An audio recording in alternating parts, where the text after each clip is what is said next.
long violent encampments that engulfed campuses across the country and whether universities were holding those involved accountable. Today's hearing marks the next phase of the committee's work, an effort to understand why this wave of anti-Semitism was able so easily to consume the nation's universities in the first place. The committee will be examining several factors that incite anti-Semitism on college campuses. First, we'll examine faculty and student groups. We've long expressed concern about the group Students for Justice in Palestine, but after October 7th, chapters of the faculty variant of this group, Faculty and Staff for Justice in Palestine, proliferated at universities across the United States. Over 100 new chapters have been established in an effort to bring anti-Semitism into the classrooms and lend institutional legitimacy to anti-Semitic actions. We'll examine faculty unions. Secondly, faculty unions have played a critical role fomenting anti-Semitism at universities under the guise of labor rights. As we'll see today, unions across the country encourage anti-Semitic activism through protests, demands, and workshops. Third, we'll look at Middle East Studies centers. Many such centers have become beachheads for faculty with extremist ties who seek to demonize Israel and the United States.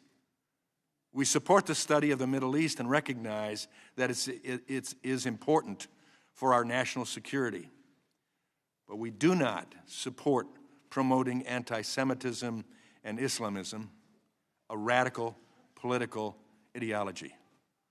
Fourth, we'll examine foreign funding. Foreign funding can influence research priorities, faculty appointments, public statements, and events on campus. This is especially the case for U.S. universities with a separate campus abroad. We need greater transparency into foreign funding when it comes to higher education. The Deterrent Act, passed on a bipartisan basis through this committee and the House earlier this Congress, would achieve that goal.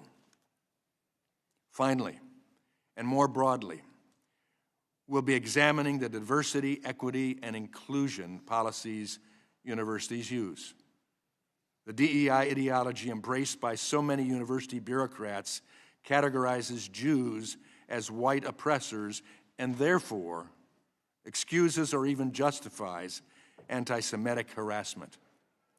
The violence, fear, and alienation felt by Jewish students is at its core a result of administrators and their staff lacking the moral clarity to condemn and punish anti-Semitism that is creating a hostile environment for Jewish students on America's campuses.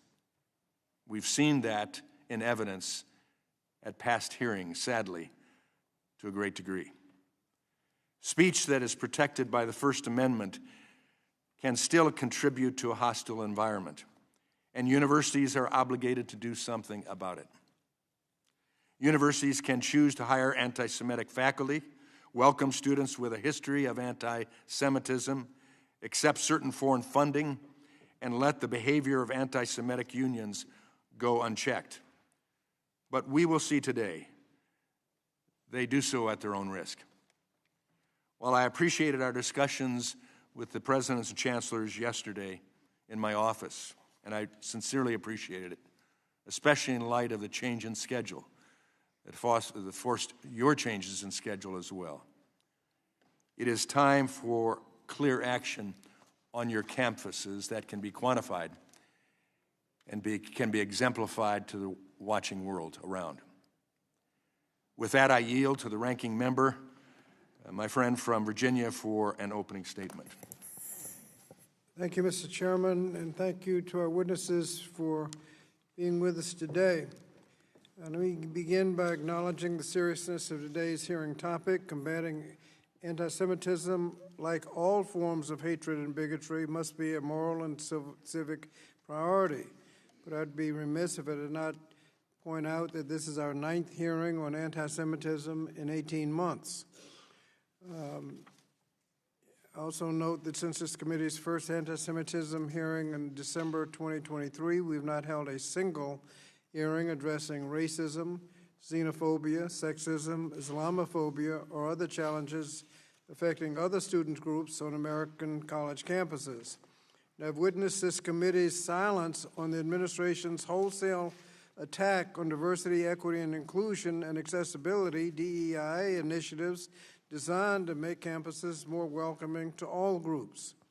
And if we're seriously to address anti-Semitism and other forms of hate on college campuses, the process we could best use would be the vigorous enforcement of Title VI of the Civil Rights Act, enforced by the Office of Civil Rights in the Department of Education. Yet this committee majority has said nothing about the wholesale firings attacking the Office of Civil Rights. And while the committee is engaged in holding its 9th hearing on anti-Semitism, critical issues affecting public education in this country and viability of institutions of higher education institutions have been ignored. For example, in the last 6 months, our administration has taken harmful steps in the area of education. Specifically, nearly 50% of the department's workforce have been proposed to be fired, thus threatening the key role the department plays in keeping our nation's schools running and our students' access to safe, welcoming environments.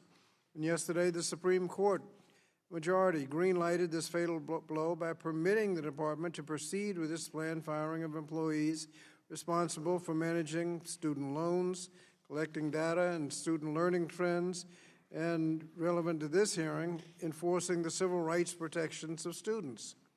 And yesterday evening, President Trump announced on a social media platform that based on the Supreme Court decision that Secretary of Education should proceed with the dismantling of the Department of Education. And we're seeing the impact on this action. The department is requiring many of those with student loans to change to another loan program, but those students are unable to do it because of inadequate staff at the Department of Education. That's before more people are being fired. Now, the area this committee has not held a hearing on is the impact of stripping critical federal funding on the integrity of higher education institutions and their contributions to science, medicine, and global competition. This committee has also not examined how the recent enacted reconciliation law, or as Democrats call it, the big ugly bill, will impact student loan borrowers. This law will raise costs for students seeking higher education by forcing student loan borrowers into unaffordable repayment plans, eliminating resources to help struggling borrowers, pushing students into predatory private loan market by eliminating Graduate Plus loans, capping Parent Plus loans, and limiting Pell Grant access. Further, the law exposes students to predatory for-profit institutions by stopping the implementation of the 2023 Borrower Defense Regulation, which provides student loan relief for millions of borrowers defrauded by their schools, or the 2023 Closed School Discharge Regulations, which provides student loan relief for students whose institutions closed before they were able to complete their programs. Also on July 1st, with little warning and no justification, this administration announced it was pausing nearly $7 billion in education programs that the administration initially proposed to eliminate in next year's fiscal 2026 budget. Again, we have had no hearings to examine the effect of the threat of loss of funding on the following programs. On Title IIA programs, supporting effective instruction, grant programs which support professional development and other activities to improve the effectiveness of teachers, school leaders, including reducing class sizes. 3A program, English language acquisition, which supports language instruction to help English language learners become proficient in English. The Student Support Academic Enrichment Grants, Title IVA program, which provide flexible funding for school districts for a wide range of activities, including supporting STEM education, accelerating learning courses, college and career counseling, school-based mental health services, and improving school technology, among others. And another Title IV program, Title IVB, the 21st Learning 21st Community Learning Centers, which support high-quality before and after-school programs focused on providing academic enrichment opportunities for students. The Title I-C program, Margaret Education, which supports educational needs of migratory students, including children of migrant and seasonal farm workers, and the Adult Basic Literacy Education State Grants, including Integrated English Literacy and Civics Education State Grants, which support adult education and literacy programs to provide basic skills to help prepare adults and out-of-school youth for success in the workforce. All of these programs are at risk of the abrupt loss in funding. In response, a number of the state attorneys general have filed an emergency lawsuit just yesterday. However, cash-strapped school districts, particularly those in low-income and rural areas, cannot afford the delay in funding and will likely be forced to either lay off staff or cut back programs and services. Now, we should be having hearings hearings to support and strengthen our learning institutions. We should be insisting that the Department of Education not abdicate its responsibility to ensure that all students are afforded safe, quality, and equitable education, regardless of their race, gender, immigration status, socioeconomic status, religion, or disability status. When we should call on the officials from the Office of Civil Rights at the Department of Education to testify and ensure that they are implementing their long-standing duties to investigate, monitor, and provide resources to victims of potential civil rights violations, and that they are enforcing the laws that fight anti-Semitism. So, Mr. Chairman, as we conduct our 9th hearing on this issue, I urge you to also focus some of your attention to those who have the responsibility to protect students from hate and discrimination, the Office of Civil Rights, or whatever is left of it, and the pressing issues facing colleges and students today. With that, Mr. Chairman, I yield back the balance of my time. I thank the gentleman.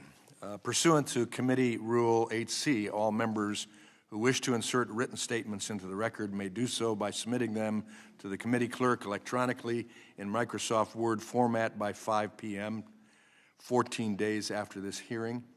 And without objection, the hearing record will remain open for 14 days to allow such statements and other extraneous material noted during the hearing to be submitted for the official hearing record. I'll now turn to the introduction of the 4 witnesses.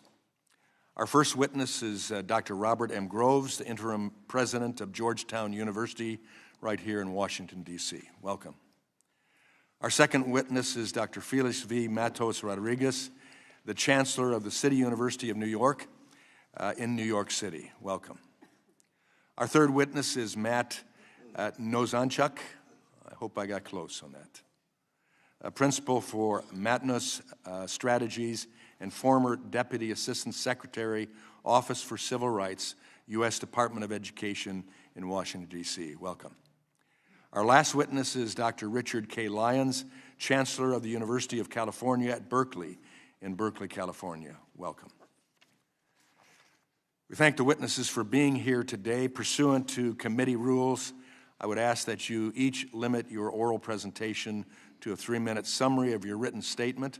The clock will count down from 3 minutes as committee members have many questions for you, and we would like to spend as much time as possible on questions. Pursuant to Committee Rule 8D and committee practice, however, we will not cut off your testimony until you reach the 5-minute mark. I would like to remind the witnesses to be aware of their responsibility to provide accurate information to the committee. I'll first recognize Dr. Groves for your testimony. Chairman Walberg, Ranking Member Scott, members of the committee, since 1789, as the first Catholic and Jesuit U.S. university, Georgetown's religious beliefs have demanded the absence of anti-Semitism and other hatreds. Indeed, the Church has directed the Jesuits to foster dialogue across all religions. Therefore, any hatred or fear among our students destroys that dialogue. Anti-Semitism is incompatible with living our mission, and the same applies to Islamophobia and racism.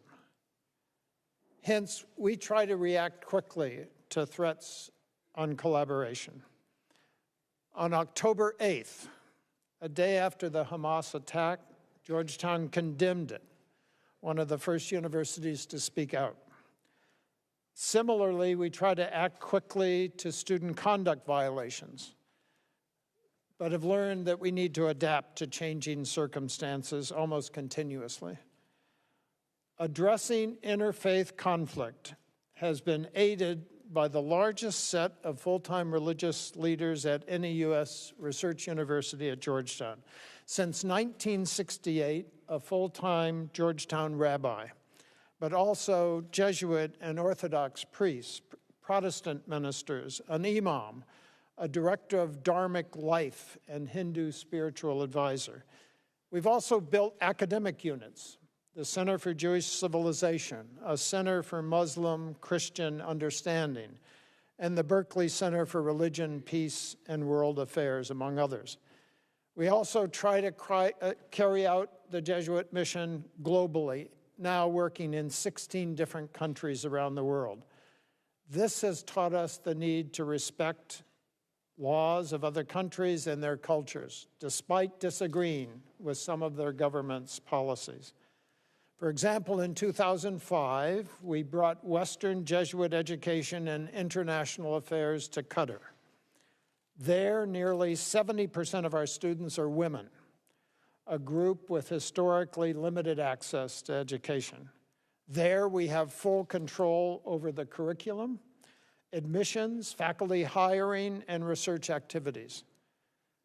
At Georgetown, non-U.S. financial support is accepted only to fulfill our long-standing mission, but never to alter it. Given our Jesuit values, we expose students to different viewpoints on the Middle East. In addition to speakers on Gaza, we've hosted IDF soldiers, families of Israeli and Palestinians who've lost their lives, families of U.S. hostages in Gaza. Georgetown is not perfect, and as events evolve, we've had to clarify rules of student behavior. But since October 7th, Georgetown has not experienced an encampment, physical violence, cancellation of commencement activities, or city police activities. Thank you, Mr. Chairman. Thank you. I now recognize Dr. Matos Rodríguez for your testimony. Thank you, Chairman Wahlberg, Ranking Member Scott, and members of the committee. Thank you for the opportunity to testify at this important hearing. I am Félix Matos Rodríguez, and it's a privilege to serve as the Chancellor of the City University of New York and to represent our institution here today. This committee has highlighted the alarming rise in anti-Semitism on university campuses. Our university has not been immune, but let me be clear. Anti-Semitism has no place at CUNY. I share your commitment to identifying and addressing the underlying factors instigating anti-Semitism on campuses. In fact, I have confronted anti-Semitism since the moment I became Chancellor in 2019. CUNY is a unique institution. We are the nation's largest urban public university. We are comprised of 26 campuses spread across New York City's 5 boroughs. We serve nearly 200,040 degree-seeking students and employ 40,000 people. Each of our campuses has its own president and administration, and as Chancellor, I oversee the university's operations and policies to advance our mission of providing accessible, high-quality education. Our annual in-state tuition, which is under $5,000 for community colleges and under $7,000 for senior colleges, remains among the most affordable in the nation. Due to our focus on affordability, educational quality, and meaningful job opportunities for our students, we have been recognized as a powerful engine of social mobility. We are proud that we propel more students into the middle class than all Ivy League schools combined. The size and scope of our community also comes with challenges, and we confront this head-on, including the unacceptable rise in anti-Semitism. Those challenges only grew more pronounced after the horrific terrorist attack on Israel on October 7th of 2023. And although our response has not always been perfect, our commitment to this important work has never wavered. Our commitment to the safety of the members of our Jewish community and to our entire community is non-negotiable. I have been committing to forging deep ties with Jewish organizations on our campuses and have invested nearly $2 million to educate our community to combat hate and anti-Semitism. I have created a center to centralize and improve CUNY's anti-discrimination policies, made Title VI training mandatory, and launched our Constructive Dialogue Initiative, which is designed to help foster mutual understanding and combat hate. And I have made the safety of our Jewish students a top priority. I would like to highlight one example that I think encapsulates the challenges that we face and how we have learned from them. In the spring of 2024, an encampment disrupted City College campus during our spring break. In response, I secured emergency funding for increased security personnel. We ended the encampment with the help of the New York City Police Department, but not before damage was done to campus property. We learned from that experience, and we now have a zero-tolerance policy against encampments. We've also hired more than 150 full-time security employees and contracted with an additional 250 security personnel. Our approach has shown results. This past spring, we applied our zero-tolerance policy and worked with CUNY Public Safety to prevent an encampment at City College. Our student safety is and must remain a top priority, and we're committed to constant vigilance against anti-Semitism. Although I am proud of the progress that we have made, I know that we must never rest until every student on our campus is safe, feels safe, and can fully participate in student life. I hope to discuss in greater detail today during today's hearing the many efforts we've undertaken to combat anti-Semitism on our campuses and address its root causes. Thank you, and I look forward to your questions. Thank you. I recognize Mr. Nozanchuk. Simple to say it that way for your testimony. Good morning, Chairman Wahlberg and Ranking Member Scott. My name is Matt Nozanchuk. I'm a civil rights lawyer with a track record of fighting anti-Semitism in the Obama White House, at the Justice Department Civil Rights Division, and as a former Deputy Assistant Secretary in the Department of Education's Office for Civil Rights. I bring three key messages today. First, anti-Semitism in America and on campuses is real. Responding to it demands actions that are tailored to universities, properly implemented, and adequately resourced. Second, this administration's approach is contradictory and counterproductive. It includes the broad anti-democratic crackdown on foreign students, slashing funds for universities, disregarding the Title VI process, and gutting the office mandated to enforce the law while claiming to champion the fight against anti-Semitism. Third, Congress must fulfill its core responsibilities, meaningful oversight and adequate resources for effective solutions, not political theater that inflames campus climate and ultimately harms the students it claims to protect. My written testimony describes the unacceptable discrimination Jewish students face: social ostracism, verbal harassment, sometimes physical violence. In the classroom, faculty have targeted Jewish students who've responded by dropping classes, concealing their identity, or retreating from campus life. The bottom line is this: no students should be forced to choose between their identity and social acceptance. This includes their connection to a Jewish homeland, whether they express it through Zionism or generally identify as Jewish. When these problems persist, it's natural to demand forceful solutions and accountability. We have robust tools under Title VI. The most effective investigations, OCR launched an unprecedented number following October 7th, result in detailed, monitored resolution agreements obligating schools to take verifiable action. They include, for example, climate surveys, mandatory training, and ensuring all complaints get addressed promptly and effectively. Here's what one campus Hillel director said about change from his campus's agreement. Jewish life has improved remarkably.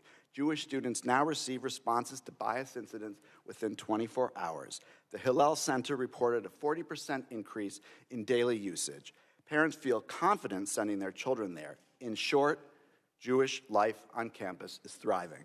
These agreements work. That's why OCR used them in anti-Semitism investigations during the first Trump administration. Proper enforcement creates meaningful, positive change. None of that is happening now. This administration boasts it is combating anti-Semitism while systematically dismantling the infrastructure needed to do it. They've gutted OCR, the office with the expertise and mandate to enforce Title VI, closing most of its regional offices and cutting staff in half. Thorough investigations are impossible. OCR dismissed over 3,400 complaints in just 3 months, an unprecedented number suggesting students in harm's way are being ignored. The administration relies on press reports rather than actual complaints from harmed students, sending ultimatums styled as notices of violation, riddled with inaccuracies and political hyperbole. The current approach reminds me of the Wizard of Oz, projecting an intimidating, demanding, and illusory image of action. But here, the man behind the curtain cancels funds for civil rights enforcement and cancer research. Fighting anti-Semitism is actually the camel's nose under the tent for ideological assaults on universities that have undertaken extensive efforts to address the problem. Even the Wall Street Journal editorialized that the administration is overstepping its authority by imposing sweeping conditions on funds that weren't spelled out by Congress and shooting first and investigating later. An administration committed to strengthening enforcement against anti-Semitism invests in responsible offices and critical personnel. It doesn't shutter agencies and fire staff. Many leading Jewish community voices and a majority of American Jews reject the false choice between confronting anti-Semitism and upholding democracy. Our safety as Jews has always been tied to the rule of law and protection of rights for all. Anti-democratic actions taken in our name don't make Jews safer, they make us targets. Harming universities makes everyone less safe, including Jews. Congress has a choice: continue down this destructive path, gutting enforcement capacity Congress created and funded, or return to evidence-based solutions. Restore regional offices and OCR funding to at least $200 million. Rehire experienced staff who know how to investigate cases. Every day we delay, Jewish students hurt unnecessarily. But every day offers an opportunity to choose effective action over ideological assaults. Support, don't weaken the institutions charged with protecting students. Thank you. I look forward to taking your questions. Thank you. I recognize now Dr. Lyons for your testimony. Good morning, Chairman Wahlberg, Ranking Member Scott, and members of the committee. I'm Rich Lyons, and I just finished my first year as Chancellor of UC Berkeley. Thank you for inviting me to discuss Berkeley's efforts to combat anti-Semitism and support our Jewish community. Berkeley unequivocally condemns anti-Semitism. Our commitment to our Jewish students, colleagues, and community is unwavering. Since well before the horrific terrorist attacks of October 7th, Berkeley has been partnering with our Jewish community to combat anti-Semitism and foster a vibrant Jewish life. I am the first to say we have more work to do. Berkeley, like our nation, has not been immune to the disturbing rise in anti-Semitism. And as a public university, we have a solemn obligation to protect our community from discrimination and harassment while also upholding the First Amendment right to free speech. After a year as Chancellor, I can confidently say that Berkeley is committed to meeting this challenge. We have adopted new initiatives to these are designed to curb anti-Semitism by confronting the rise in hate directly. I work in close collaboration with my Chancellor's Advisory Committee on Jewish Life, with the Berkeley Center for Jewish Studies, and our pioneering anti-Semitism education initiative. These programs help us recognize and confront anti-Semitism, support the Jewish community, and navigate the complexity of lawful protest versus harassment. We recently instituted new anti-Semitism training for all incoming students. And we continue to invest in new security and safety measures to strengthen compliance with campus rules. These are just some of our new initiatives, we continue to work with our Jewish community to respond to the ignorance at the heart of this deplorable hatred. I'm proud of Berkeley's long history and vital contributions to our nation's success.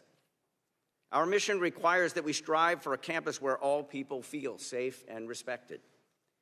That same mission enables our research to advance the health and well-being and security of the American people. That mission allows Berkeley to lift more students further up the economic ladder than any other university. Our undergraduates create more funded new businesses than any other university in this country. As a public institution, Berkeley has a solemn obligation to protect the quintessential American value of free speech. This obligation does not prevent us, let me repeat, does not prevent us from confronting harassment and discrimination in all its forms, including anti-Semitism. I look forward to answering any questions you may have. Thank you. Thank you to each of our witnesses. Under Committee Rule 9, we will now question witnesses under the 5-minute rule. I'll recognize myself for 5 minutes. Let me ask the college and university leaders this first question. I'd like you to define Semitism, or define anti-Semitism as understood by, in your case, Dr. Groves,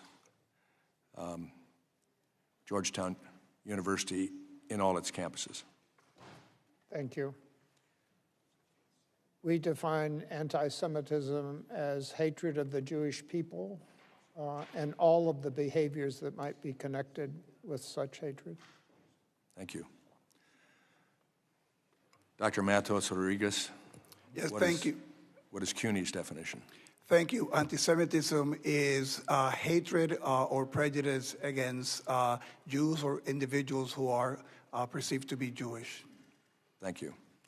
Dr. Lyons, similarly. Your microphone. I define anti-Semitism as hatred or discrimination against Jewish people. Okay. Thank you. Appreciated the fact that each of you were able to quickly define it and simply, at least for your institution as you understand it. Chancellor Matos Rodríguez, does CUNY have an anti-Semitism problem, yes or no? We are not immune from the anti-Semitism. It is something that I've been committed to working since 2019. Without objection, I'd like to enter into the record the testimony of dozens of CUNY students who have experienced severe anti-Semitism on campuses. Hearing no objection, they will be entered. How many Jewish students have transferred out of CUNY since October 7th, 2023? I don't have that information, Chair. Be good information to get. How many anti-Semitism complaints has CUNY received system-wide since October 7th, 2023? We have received in 2024 68 complaints of anti-Semitism. On the current year, 2025, we have 16. Thank you.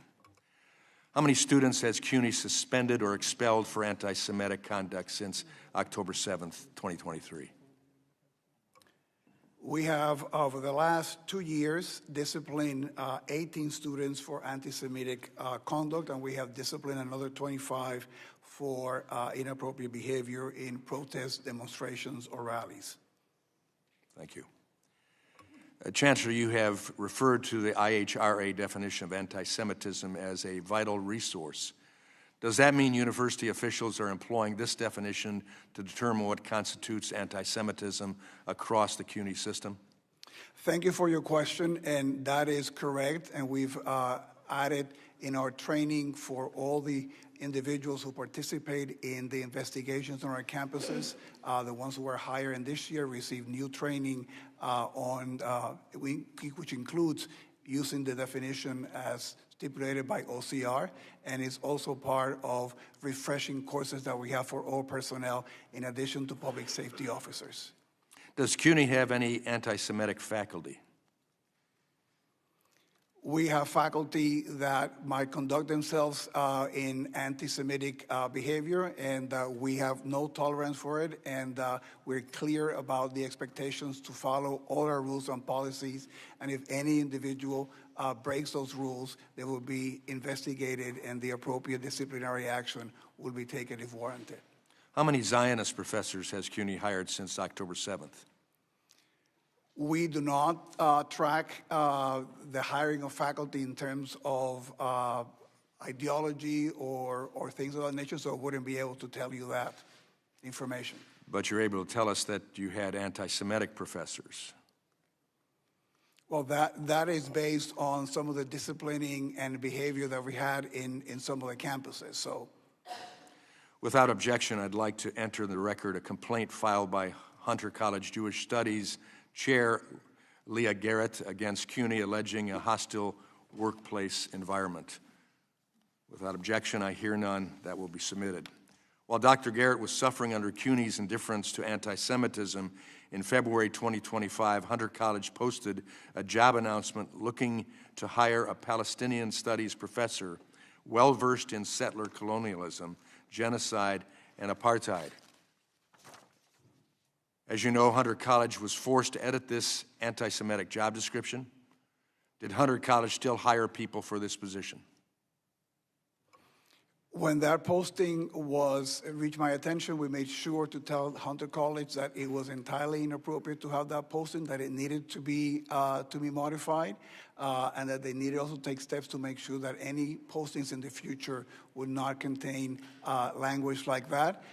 That hiring process is ongoing. That's an issue of great concern to us. We continue to hear rhetoric denouncing settler colonialism and Israeli genocide contribute to anti-Semitism in the college and CUNY specifically. My time has expired, and now I recognize the gentlelady from Oregon, Ms. Bonamici. Thank you, Mr. Chairman. Thank you, Ranking Member, and thank you to the witnesses.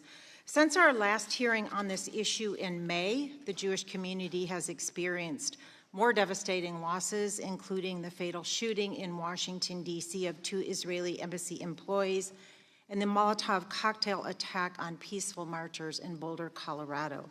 As I have said before in this committee, there has been an undeniable rise in anti-Semitism and hate speech across the country and around the globe. Jewish students and all students deserve to feel safe and be safe on college campuses and everywhere. No one should be afraid of harassment or discrimination because of their faith. And I have said before that if the majority wanted to fight anti-Semitism and protect Jewish students, they should condemn anti-Semitism in their own party and at the highest level of government. They have failed to do so. Multiple White House officials have ties to anti-Semitic extremists. This includes the current liaison to the Department of Homeland Security, the communications director for the Office of Management and Budget, and the press secretary of the Department of Defense, who posted Nazi slogans on her personal social media accounts and promoted the anti-Semitic Great Replacement conspiracy theory. The leader of President Trump's so-called anti-Semitism task force actually talked about revoking Jew cards and shared a post on social media from the former leader of a white supremacist organization that called for the, quote, Nazification of America. Donald Trump has continued to spout anti-Semitic venom, most recently at a rally where he said, no going to the banks and borrowing from, in some cases, a fine banker and in some cases, Shylocks and bad people. He tried to walk back those statements, saying incredulously that he had never heard the term Shylock used in an anti-Semitic way. Words matter, and the President of the United States should not be using words, especially anti-Semitic tropes, if he does not know what they mean.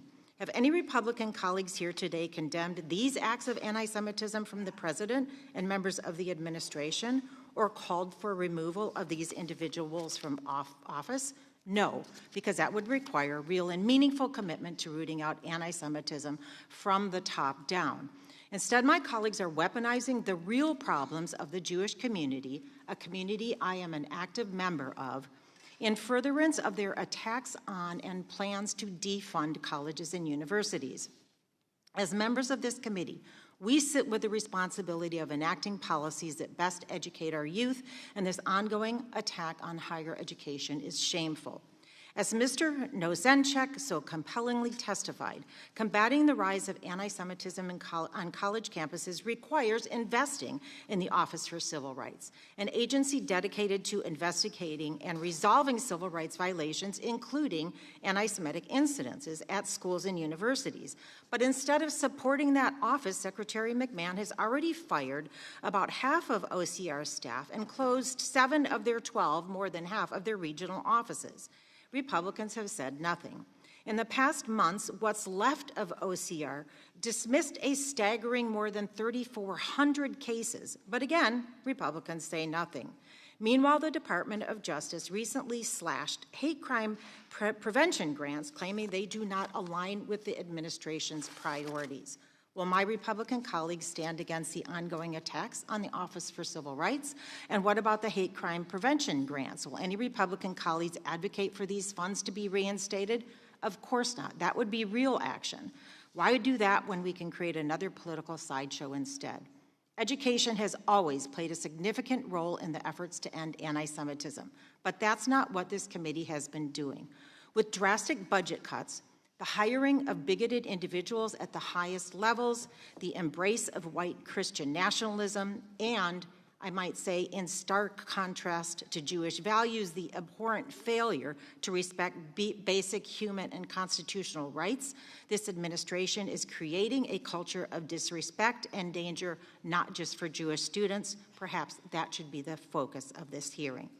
Additionally, instead of giving OCR the staff and resources they need to do the fact-based Title VI investigation, the Trump administration has actually withheld hundreds of millions of dollars from colleges and universities, apparently to punish for them rather than address anti-Semitism. But this kind of imposition of collective punishment hurts all students, including Jewish students, because it will lead to fewer academic options and higher tuition. I wonder if that isn't the point.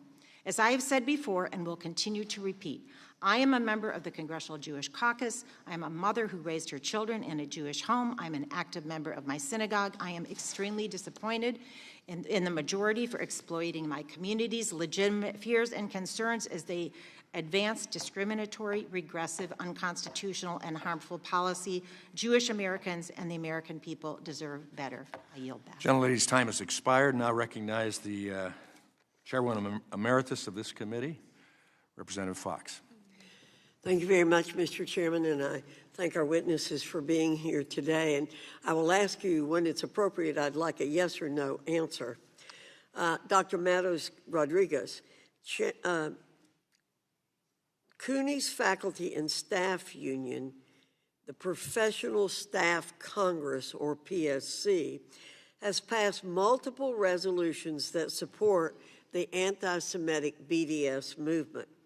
Do you support forcing Jewish faculty and staff to be represented by a union that endorses BDS? Yes or no? Thank you. I have repudiated BDS and have said that there's no place for BDS at the City University of New York. So you didn't give me an answer, yes or no. So I have to assume it's no. Yes, excuse me.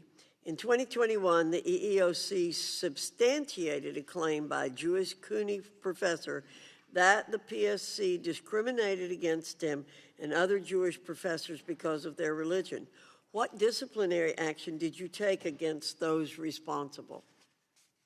And I am, that case of the EEOC, we thought it was entirely inappropriate to discriminate against any member of our community, and that was a matter taken by the EEOC. And so no disciplinary action. You didn't state a disciplinary action? Not to my knowledge. Does the PSC have an anti-Semitism problem? Yes or no? The PSC does not speak for the City University of New York. We've been clear on our commitment against anti-Semitism and against BDS. So the president of the PSC personally supports BDS. Do you view this as problematic? Again, the PSC does not speak for the City University of New York. My understanding also that the last vote that they took, they So rejected. you obviously don't think it's problematic. Thank you. Dr. Groves, after the U.S. Successfully struck Iran's nuclear infrastructure, one of the professors at Georgetown Center for Muslim-Christian Understanding, Jonathan A.C. Brown, said, quote, "I hope Iran does some symbolic strike on a base." Is this person really suited to be educating the next generation of American diplomats? Thank you for the question. Within minutes of our learning of that tweet, the dean contacted Professor Brown. The tweet was removed. We issued a statement condemning the tweet. Professor Brown is no longer chair of his department, and he's on leave, and we're beginning a process of reviewing the case. So he's been making similarly appalling statements for years, but he has been kept around for years. So you are now investigating and disciplining him from what you've said. Yes, Congresswoman. Thank you. Dr. Lyons, several UC Berkeley faculty and staff have made anti-Semitic remarks and justified Palestinian terrorism. In February 2024, history professor and chancellor's chair Usama Makdisi tweeted, "I could have been one of those who broke through the siege on October 7, referencing an article that praised Hamas terrorists and denied reports of sexual violence against Israeli women in 2017. Continuing lecturer Hatim Bazian, co-founder of Students for Justice in Palestine, posted anti-Semitic tweets, including one depicting a stereotypical ultra-Orthodox Jew with the statement, "Mom, look, I is chosen. I can now kill, rape, smuggle organs, and steal the lands of Palestinians. Yah." An October 2023 survey found 85% of Jewish students felt UC Berkeley had not adequately addressed their safety concerns. Understandable given the conduct of some university personnel. Dr. Lyons, do you condone the statements made by these Berkeley employees? I'm unable to comment on the discipline of an individual faculty or a comment of an individual faculty. What I can say is that you mentioned several different phrases in different events. So separate from the people that you're mentioning, if I heard or saw some of those statements, I would both view them as objectionable, if not reprehensible, and I would also immediately report it, and I would also have empathy for our Jewish community. So what are you doing to make reforms to your hiring practices to see that you don't bring people like that onto the campus in the future? Let's make the answer brief. The time has expired. We use, when hiring faculty, we use academic standards to hire faculty. We don't use ideological conditions to hire faculty. Well, obviously your academic standards have been failing you, and I'd look for other standards if I were you. Thank you, Mr. Chairman. Gentlelady's time has expired. I now recognize the gentleman from California, Mr. Takano. Thank you, Mr. Chairman. Thank you to witnesses for being here.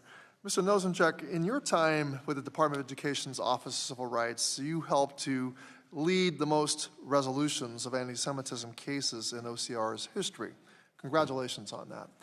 In your experience, is a committee hearing such as this an appropriate venue to determine whether an individual school has violated Title VI laws?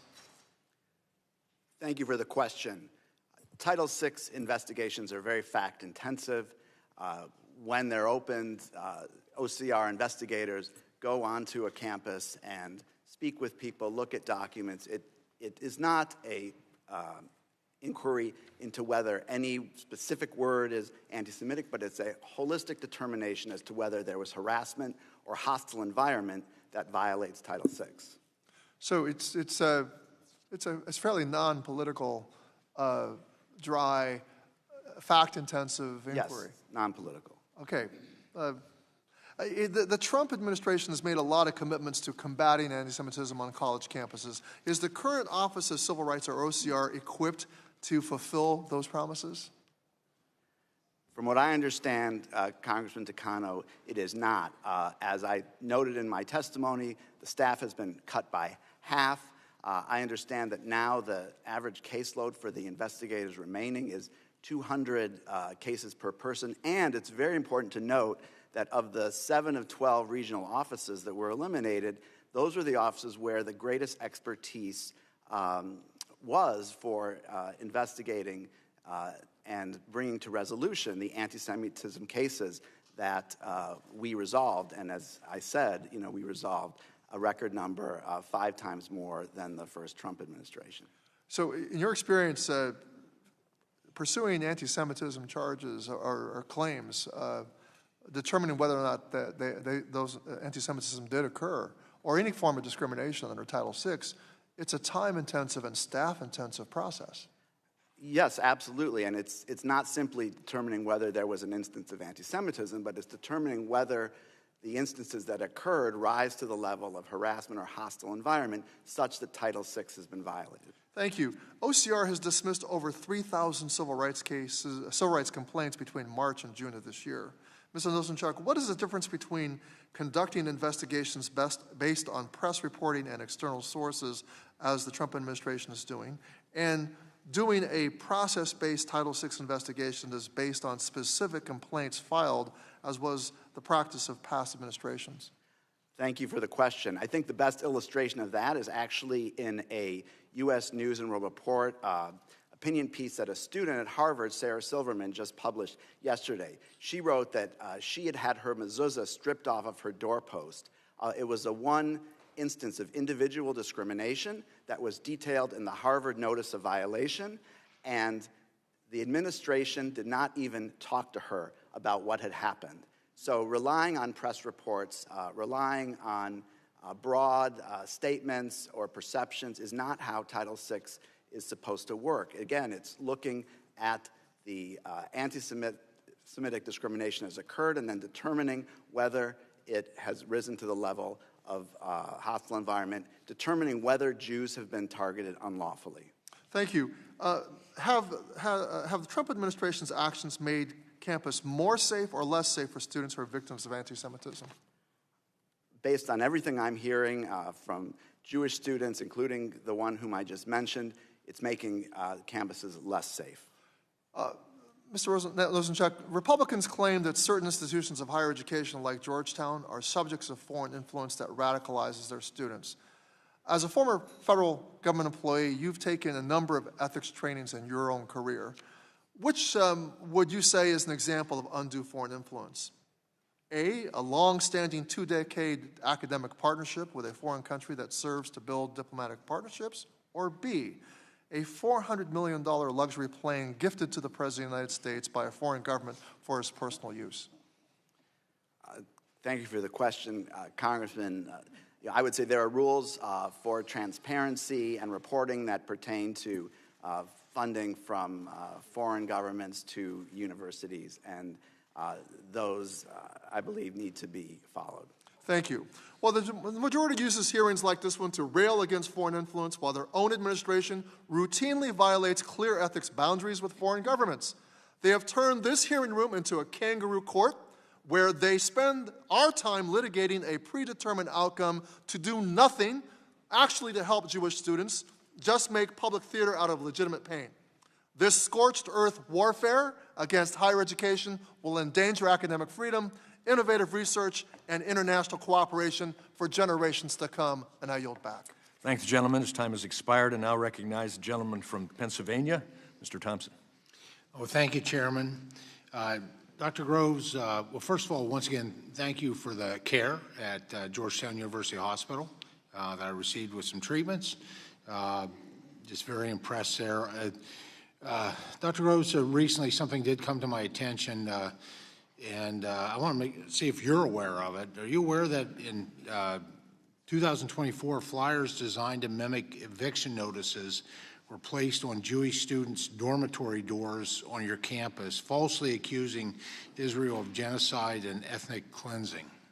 I am aware of that.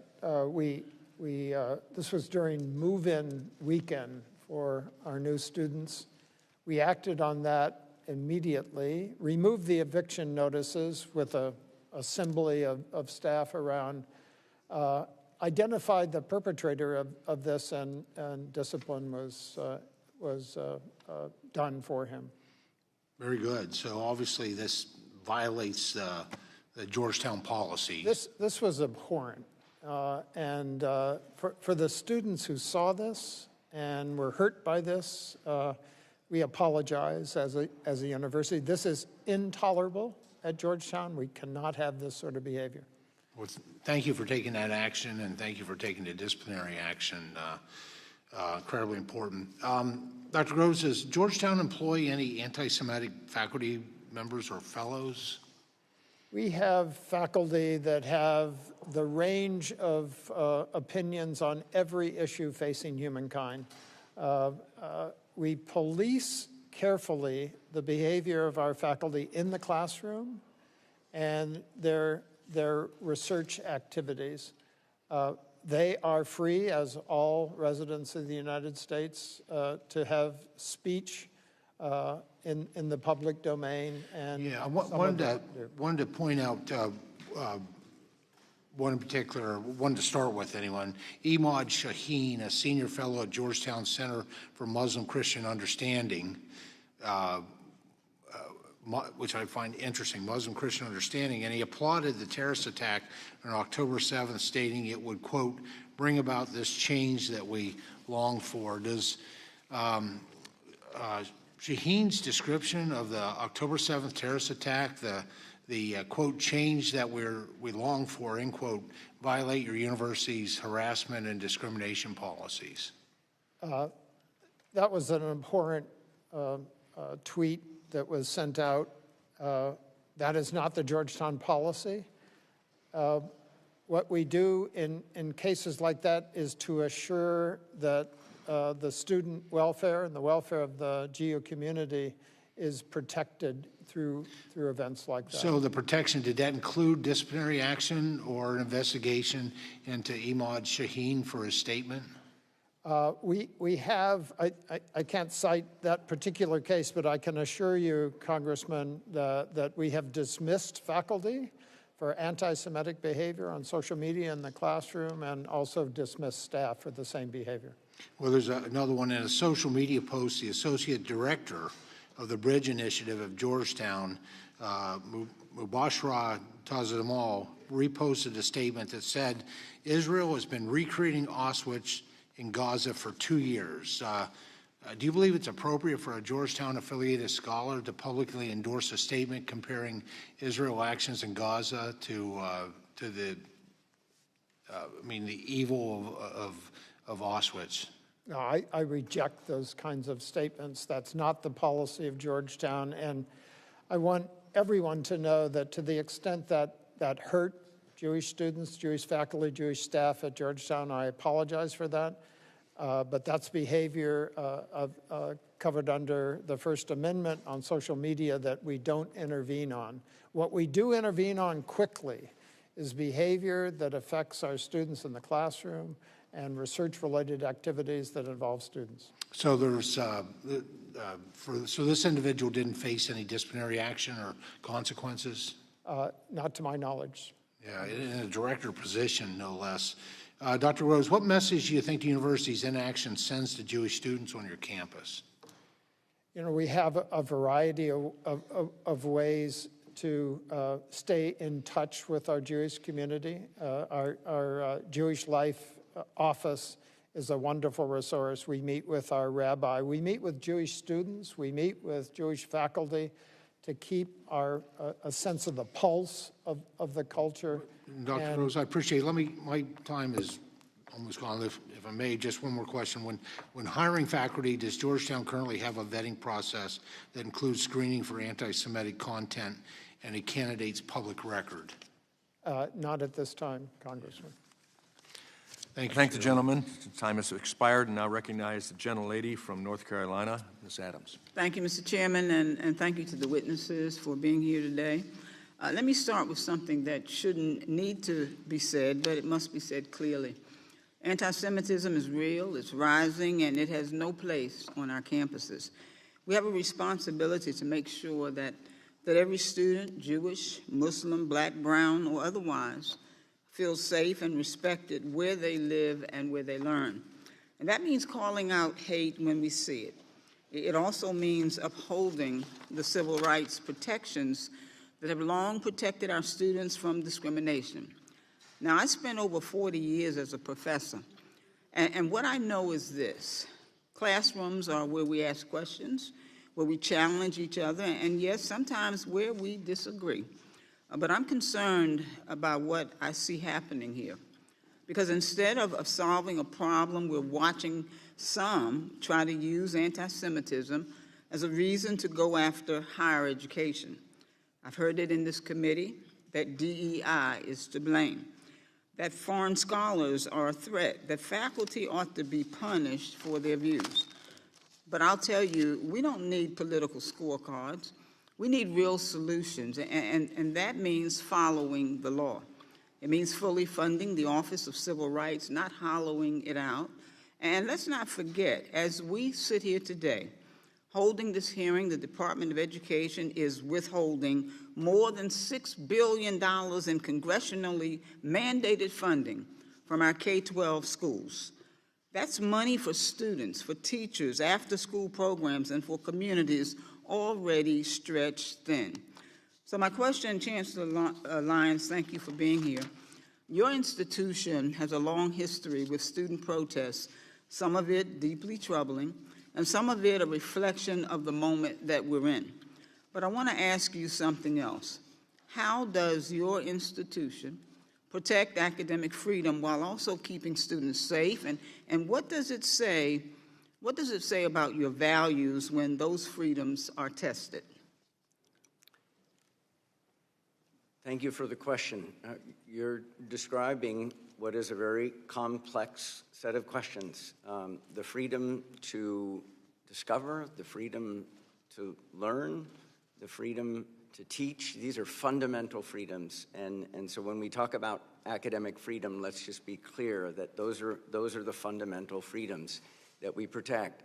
And at the same time, we have this obligation toward free speech. Does it frustrate us as presidents? I'll speak for myself. This is frustrating. People say, well, just drive down the middle of the road. This is a very complex road to drive down. And so we are constantly making judgments around how do we keep people safe and supported, and also how do we make sure that we are protecting free speech and the marketplace for ideas. Thank you, sir. Let me move on. Chancellor Matos, Chancellor Matos Rodríguez, thank you as well. CUNY is a large and complex system, 26 campuses across 5 boroughs. That's no easy task. So let me ask you first, have some of the protests we've seen involved people from outside the CUNY community? Absolutely appreciate the nuance. Our campuses are the city of New York. So in many cases, some of the events that occur are really occurring in the streets of New York City that are contingent to our campuses. So that presents So you can give me a yes or no? Yes. Okay, thank you. Second, how is CUNY working across New York's diverse neighborhoods to confront anti-Semitism in a way that includes everyone? Thank you. Since I mentioned, I've been committed to this since I became Chancellor in 2019. I had learned as president of Queens College that you needed to bring people together. We had at Queens College the largest Muslim and Jewish populations of our campuses at CUNY, and I learned the value of bringing people together. So I have a Jewish advisory committee on Jewish life that I brought together in 2023 to listen to the members of the community to get their feedback and get answers. Thank you so much. Let me ask you one final thing. We've heard concerns from faculty who were recently not reappointed despite having full enrolled classes scheduled for the fall, and I understand that those matters may be going through a formal process. I know you may not be able to speak to individual cases, but as a former professor myself and a department chair, somebody who believes deeply in transparency and fairness, I want to ask you, would you be willing to follow up with my office and provide more information on the policies and procedures that guide faculty appointments and reappointments at CUNY? I appreciate the question. We're here to answer all the questions and cooperate fully with the committee. Okay, thank you, sir. I think my time is up. Mr. Chairman, I yield back. I thank the gentlelady. Now I recognize the gentlelady from New York, Ms. Stefanik. Thank you. I want to begin by discussing the heinous scourge of anti-Semitism on your watch as Chancellor at CUNY. You are aware at Baruch, Jewish freshmen were welcomed with heinous anti-Semitic taunts about the hostages killed by Hamas. Quote, "Where's Hirsch, you ugly expletive, expletive? Go bring them home," end quote. Quote, "You ain't going home tonight. Go back to Brooklyn. All Zionists are terrorists," end quote. Are you aware of those anti-Semitic harassment slurs? Those are deplorable statements, and if they were associated with the event at Baruch, an investigation was done and students were disciplined. And students were disciplined in both of those cases? At Hunter, Jewish students were forced to enter the main university building under a swastika for hours. Is that correct? My understanding of that is that the swastika was placed outside, and we have a custom of erasing all such deplorable symbols. In that particular case, there was a delay because it had to be referred to the NYPD for the anti-hate investigation. Let me remind you of this particular case because that's not according to your own staff. In fact, the Hunter College Director of Jewish Studies emailed university leadership requesting that the swastika be taken down. And instead, this was the response for everyone to see. Apologies, but it is not that simple. Is that the position of CUNY? It is entirely unacceptable that. And was this administrator disciplined who emailed? Again, in that particular case, we were working with the No, New York City was Police this Department. administrator disciplined for sending this response? Any case that we have will investigate, and the appropriate action will be taken. So what was the appropriate action taken against this administrator in this case? In this case, as I mentioned to you, we are working with the New York City Police Department. So no disciplinary action has been taken by CUNY? Is that correct? Again, we will investigate any action. So an investigation, but no actual action, like so many of these failed university presidents. But it's not just this case. You talked about how you focused on this since 2019. But let me remind you, in 2021, you hired Abdi Allah as CUNY's Chief Diversity Officer, and this role includes overseeing anti-Semitism complaints and initiatives. Were you aware at that time that this senior administrator you hired was previously employed by I have a CARE, parliamentary inquiry. the Council on American Islamic Relations? Gentlelady will suspend. My time. Can what you is hold the time? It was 2:25. We'll hold the time. Does the committee have a policy on publicizing people's personal emails? This is a university administrator's email. Email addresses. No, we don't have a policy, I'm told, on that. And again, this is at the university. This is a university email, a public university in the state of New York. Following up at 2:25, which my time is, I'm referencing the CUNY Chief Diversity Officer, who you hired in 2021. They were previously employed by CARE, the Council on American Islamic Relations. Is that correct? So she was hired to be the Chief Diversity Officer at the central office with no responsibility over cases that have to deal with students or faculty. But yet you were aware that she was previously employed by CARE. Again, I was not directly responsible for that. Even though she was the Senior Chief Diversity Officer? As I mentioned to you, I was not directly responsible for that hire. So is it okay, from your perspective, obviously it is, to have a former employee of CARE? Let me remind you, CARE was a co-conspirator in a terrorist financing case and has ties to Hamas, a designated terrorist organization. Is she currently still employed by CUNY? She is. There you go. So no action, just words here today. Even further, and by the way, her salary is paid for by the New York taxpayers, correct? We have the expectations of total professionalism and compliance with all the rules and policies of CUNY any employee that breaks our policies or our rules will be investigated. But it obviously Action doesn't will be break taken. CUNY's rules to have a senior employee who was previously employed by a terrorist-affiliated organization. That is unacceptable to New York taxpayers. It is unacceptable to American taxpayers. But it's not just that. Are you familiar with CUNY Clear? This is the clinical arm of CUNY School of Law.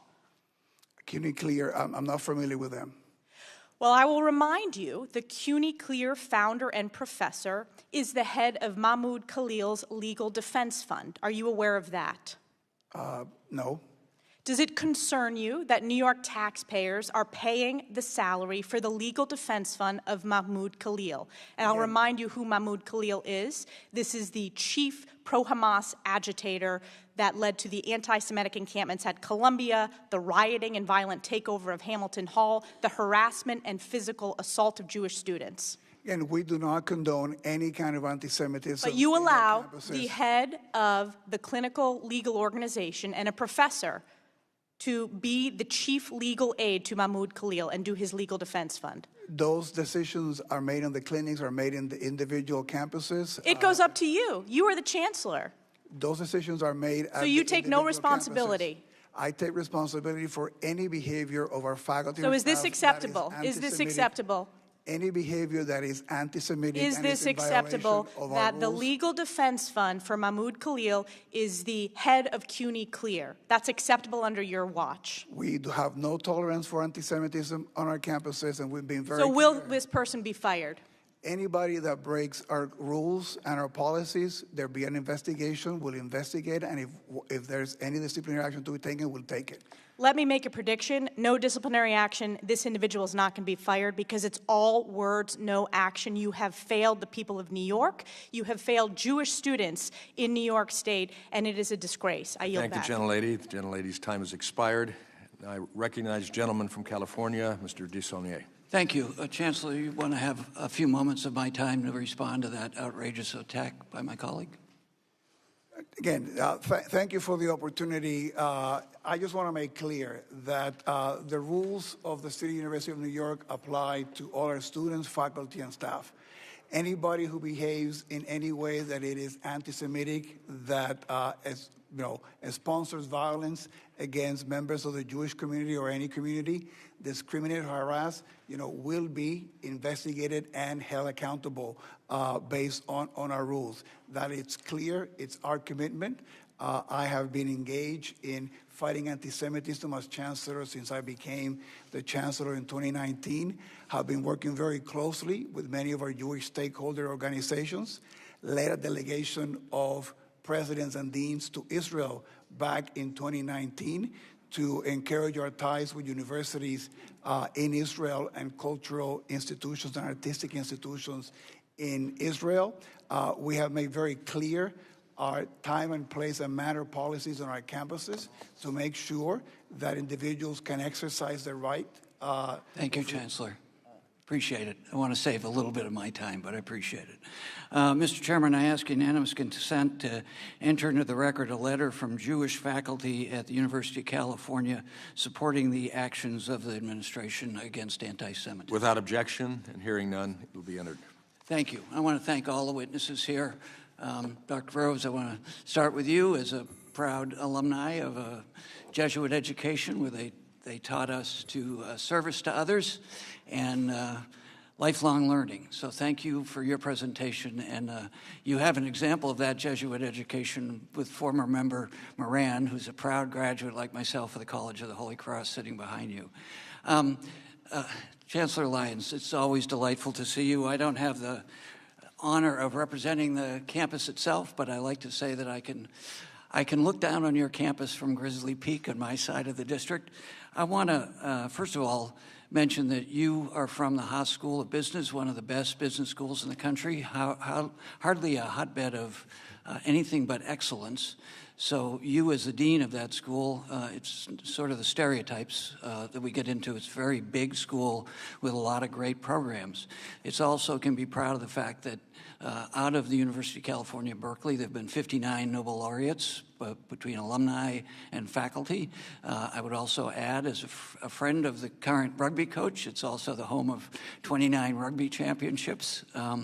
But could you talk about some of the things you've already mentioned that you've done, elaborate to any degree you'd like, about your involvement and your predecessors in trying to balance the First Amendment rights as a public university, the best public university in the country and arguably the best in the world, against hate and violence and anti-Semitism, which is no small feat? Well, thank you. I think a place to start is around what are so-called time, place, and manner rules. We encourage the expression of free speech on the Berkeley campus. That's an important part of a vibrant campus. It's an important part of a vibrant society. At the beginning, so I've been in my role for a year now, and we were very, very clear at the beginning of the year, across the whole UC system, I should say, certainly at Berkeley, tents are not allowed. Tents are not part of an expression of free speech. Were we tested? We were tested. We took them down immediately. There's a gate on the campus called Sather Gate. It's right in the middle. It got partially blocked, and some of the times before I became chancellor, one of the no-tolerance rules, we communicated it clearly, is no blocking the gate and any part of the gate. There was a sukkah that got erected in front of the gate. We took it down effectively immediately. Anyways, part of the time, place, and manner rules, that's not just something to counter anti-Semitism. Those time, place, and manner rules need to be content neutral, and they are. But we needed to communicate what the standards are, while at the same time making sure students know that expressing your views consistent with the First Amendment is something that Berkeley doesn't just condone, it actually encourages it. And consistent with a letter from the faculty that I am submitting, how have the various communities responded to that? Well, thank you. I'm particularly heartened by that faculty letter. They did not need to do that. There were over 80 of them. These are our Jewish faculty who are saying, not that Berkeley is perfect. As I said in my opening statement, we have some getting better to do, and we're going to do it. But the idea that we made a lot of progress over the last year, and they are with us and with me, is heartening, and they like what they say. We've made a lot of changes, not just around time, place, and manner. We're connecting with the Jewish community and Jewish leadership in new ways. We have changed our education and training initiatives. We have a new course called Openness to Opposing Views that we plan to roll out as much as possible to incoming students. So there are many fronts. Appreciate that. The gentleman's time has expired. I recognize the gentleman from Georgia, Mr. Allen. Thank you, Mr. Chairman, and I want to thank all of you for being here today and testifying. Growing up, my parents basically ingrained in me the biblical definition of free speech. And that was, my mother always said, if you can't say something nice about somebody or your country, don't say anything at all. AI says, in a biblical context, free speech is not an absolute, unrestricted right. Instead, it is a freedom that comes with responsibilities and limitations. While the Bible emphasizes the importance of speaking truth and building others up, it also highlights the need for restraint, graciousness, and love in communication. Wouldn't this place be a better place if we could all behave like that? Isn't that amazing? So, I got to ask some hard questions. Dr. Groves, are you familiar with Francesca Albanese? Yes, I am. In 2014, Albanese wrote, America and Europe, one of them subjugated by the Jewish lobby and the other by the sense of guilt about the Holocaust. When did Georgetown bring Albanese on as an affiliated scholar? I think she came in 2015, roughly, but she only gave a few lectures. She is not on the payroll of Georgetown and never was, Congressman. Was Georgetown aware of Albanese's anti-Semitic statements at that time? Not to my knowledge. That's the first I've heard of that statement. In the decades since, Albanese has continued to endorse terrorism and spread anti-Semitism. In that time, did Georgetown consider terminating its relationship with Albanesa? I don't know the answer to that. Happy to follow up on whether that was a consideration, but she is not at Georgetown. She is not on the payroll, and she's not present on campus. Last week, the Trump administration sanctioned Albanesa over her long track record of supporting terrorism and perpetrating anti-Semitism. Is Albanesa still an affiliated scholar of Georgetown? She's still listed as an affiliate, but she's not present on campus nor participating in the center. And let me tell you the problem we have here is, like I said, the way I was brought up, you have accountability, okay? In other words, you got to have guardrails. And if you get outside of those guardrails, you do something about it. You don't let this stuff linger on because it just rots. And that's the problem we all, I think, have up here is, for crying out loud, you got to get rid of these people that are perpetrating this hate. A question here. Last April, the violent encampment at Columbia filled headlines. City College of New York, this encampment caused $3 million worth of damage. For example, how many CUNY staff, students, staff, and faculty were involved in the encampment? Do we know? So we ended up disciplining 7 individuals in that encampment who ended up breaking into one of the buildings. Well, I mean, were they put in prison? Have they been indicted? Have they gone before a jury of their peers for their crimes? We collaborated with the district attorney in those cases, and there were 7 individuals who were disciplined. I cannot comment on the individual discipline, but what I can tell you also, we have a zero tolerance policy on encampment. Some of the lessons learned in that encampment have guided our work after that, and that we've been successful in making sure that we have had no other encampments in our campuses as a result of that experience. Well, all I can tell you, things have changed a lot since I was in college. Where I went to college, they didn't put up with this stuff. And you knew it, and that's why you stayed within those guardrails. Of course, that's the way it was in high school and middle school as well. How many students have been suspended or expelled this year because of this violence and vandalism? How many students have been expelled? Because of the encampment, right? Mm-hmm. We had 3 students of the 7 that were disciplined as a result of the. How about faculty? The encampment. There were 4. When you say discipline, what does that mean? I cannot comment on the individual cases. Discipline goes from reprimands, training, suspension, or termination, and we have terminated individuals on the faculty and staff for violating our policies on anti-Semitism. Well, the great thing about this country is you have the right to prove that you're innocent, but if you're guilty, you know what? You get fired. The gentleman's time has expired. I now recognize the gentleman from New York, Mr. Mannion. Thank you, Mr. Chairman. Thank you to all the witnesses for being here today. The rise in anti-Semitism across the United States is profoundly troubling.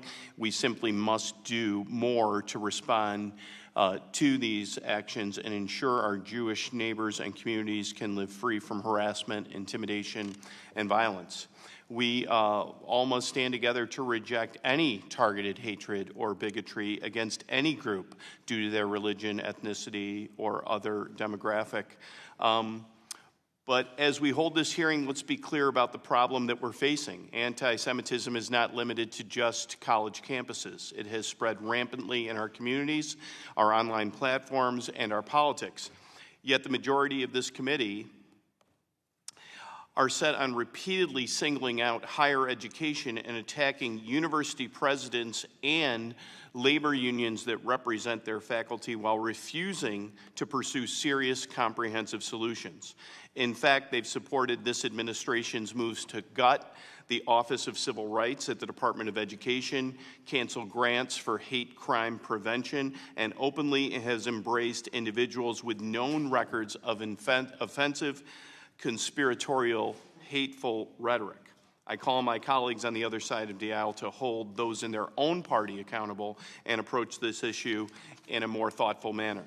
Chancellor Matos Rodríguez, given the importance of combating anti-Semitism in our state, I'd like to give you an opportunity to elaborate on CUNY's efforts. Your testimony describes the independent investigation that was commissioned and the resulting report, which included a set of recommendations. What steps is the CUNY system currently taking to implement those recommendations? I appreciate the question, and those are the recommendations from the Lippman report, which we collaborated fully when the judge was conducting it, and we have embraced the recommendations that came from the judge and his team. One of the main ones was indicating that our decentralized structure made the follow-through in the cases of discrimination and the investigations not as responsive as they should be, something that we knew that was a challenge, and we have been advancing our work in that area, so I created a center. Now all the complaints around discrimination, harassment are handled by one single center, which works on the training of all the individuals conducting the investigation, so we have more timely investigations, we're more responsive to that work. We also had a lot of critiques, valid critiques, to a portal that we created to centralize some of that before. And now we have procured a state-of-the-art system to manage all those cases so that we can be more responsive to the individuals who submit the claims and they can be informed, so we can have better data to be more transparent to all the stakeholders that hold us accountable, and to manage those cases more effectively, and to have best practices all across the system replicated. So that's one of the recommendations from the Lippman report that we have embraced. The Lippman report also asks us to invest more in bridge building and giving tools to our faculty, students, and staff to navigate difficult conversations and issues.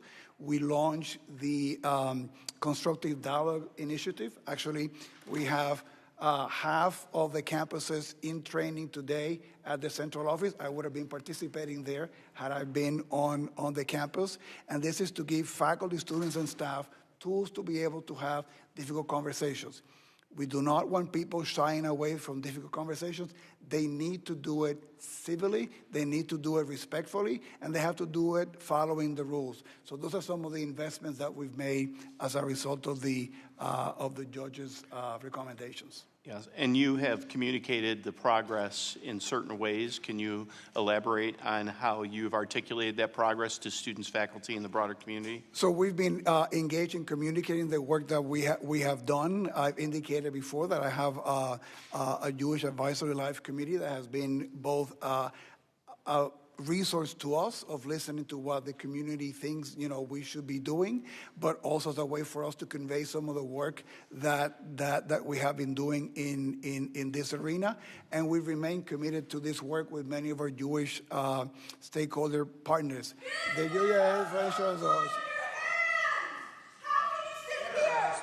Suspend the lady.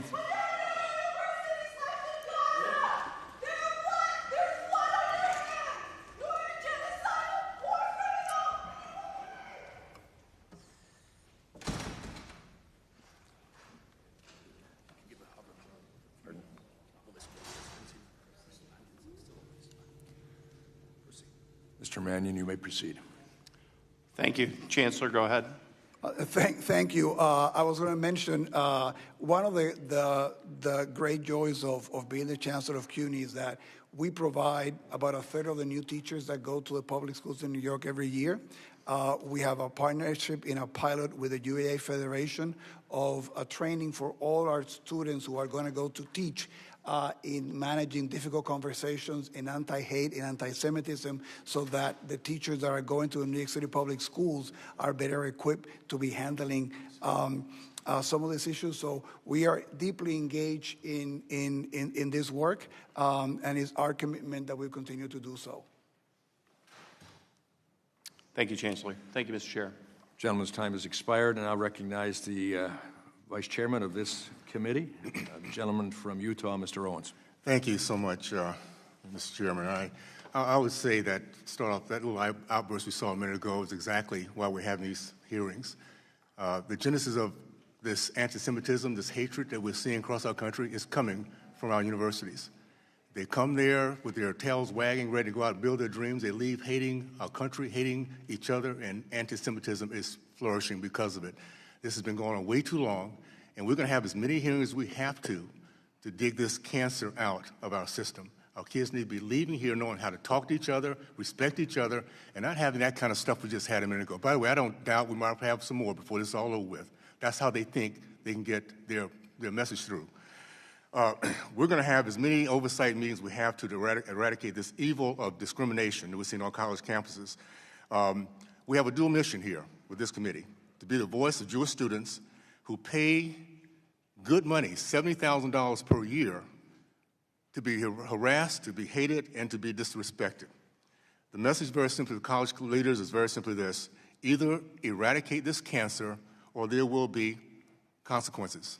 This is coming from top down, not bottom up. We're going to make sure we change that.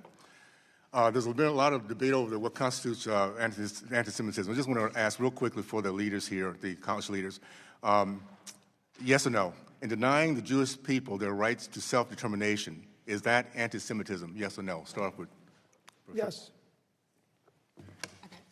Yes. Is celebrating violence against Jews with phrases like globalized empata anti-Semitism? Yes or no? As a threat, absolutely, Congressman. And any call to violence against Jewish members of our community is anti-Semitic and against our policies. If it's an incitement to violence, yes, it is. And I agree with your comments. Unfortunately, it's been so normalized, nobody seems to be held accountable for it when this stuff happens, by the way. Just want to make that point. Dr. Groves, are you familiar with Hamad El-Kurd, right? No, I don't know that name. Mohammed El-Kurd? No. Okay. He's an activist that has been spending a lot of time on your campus. He says Israelis harvest organs of the martyred and they have an unquenchable thirst for Palestinian blood. He's also said that the Jewish people control the media and wish that every single Zionist to perish. Would this be considered anti-Semitism? Absolutely, Congressman. He's also stated that Hamas had good political reasons for taking hostages and captives and were well treated. Now, this is after 250 innocent men and women and children were taken hostages, women raped, and children killed by Hamas. Would you consider good political reasons as agreement with what he just said about Hamas? No, I find that abhorrent. Okay. Would you agree that that's pure evil for what they did and for those who support what they did? We abhorred that attack and made the first statement on Can you agree? Can you agree with me that it's pure evil? Yes. Okay. This same person, back in Georgetown, October 23rd, the same month of the massacre, El-Kurd described Hamas as the liberation movement and that the October 7th attack was a resistance tactic after 1,200 people have been massacred. Any idea how many times Georgetown students and faculty have invited Mohammed El-Kurd to speak in the last 3 years at Georgetown? I'm not aware of how many times. Okay, 4 times. 4 times. The last one was February 16th of this year. In partnership, Georgetown University, in partnership with the Georgetown faculty and staff for justice in Palestine, invited him to pump his books, to launch his book tour. You and I came through the same era, the 50s and 60s, Dr. Crow. So I would imagine, I know how you're going to answer this, I think. Would you allow a member of the KKK who wished the deaths of black Americans to speak at Georgetown? No, but we endeavor to have speakers from many different sides to give our students. So KKK member in today's environment, you would invite, you'll give him. No, I don't think we would. We do want to have our. This is very specific. This is very This is a hate. You remember what the KKK used to do to black people, right? Yes. Okay. So would you give him the platform to do that? No, I don't believe so. Okay.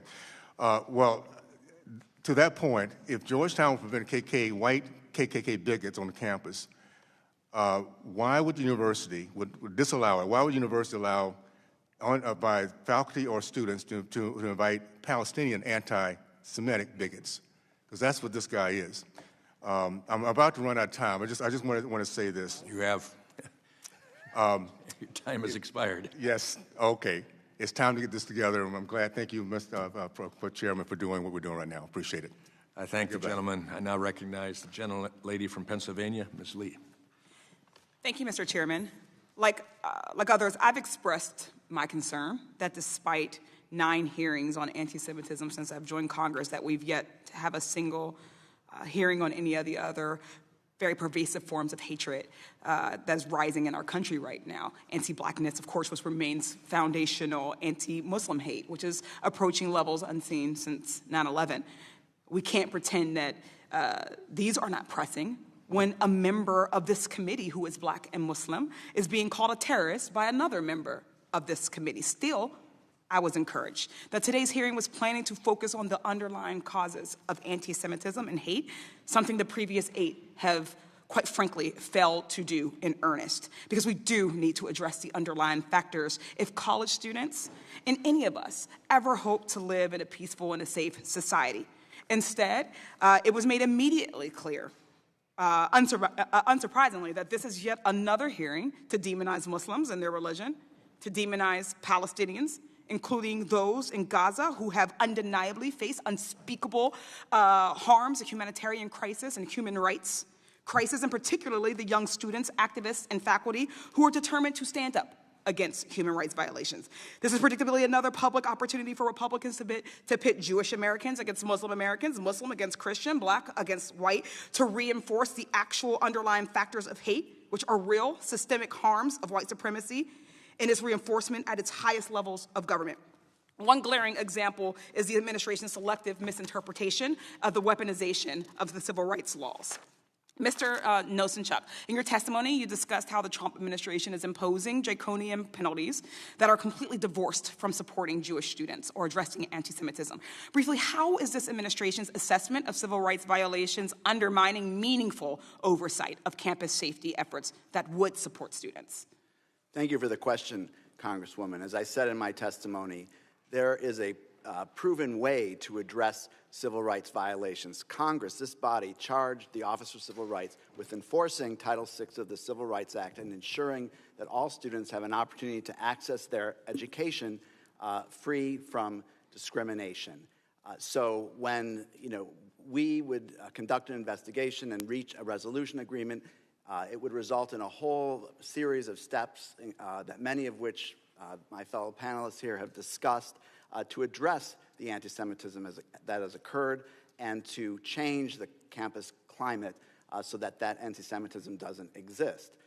In addition, when investigations are conducted, it's not like there's only one type of discrimination that's occurring. Often, when an investigation is conducted and there's evidence of, say, anti-Black discrimination, we might also have found evidence of anti-Semitic discrimination and expanded the investigation to encompass that. We had that flexibility. Imposing a $900 million penalty on a university is not going to prompt university presidents sitting here to think about how they're going to address anti-Semitism. They're going to think about how are they going to fill this huge hole in their budget that's just been created by a penalty that has nothing to do with the discriminatory conduct that has actually occurred. Thank you.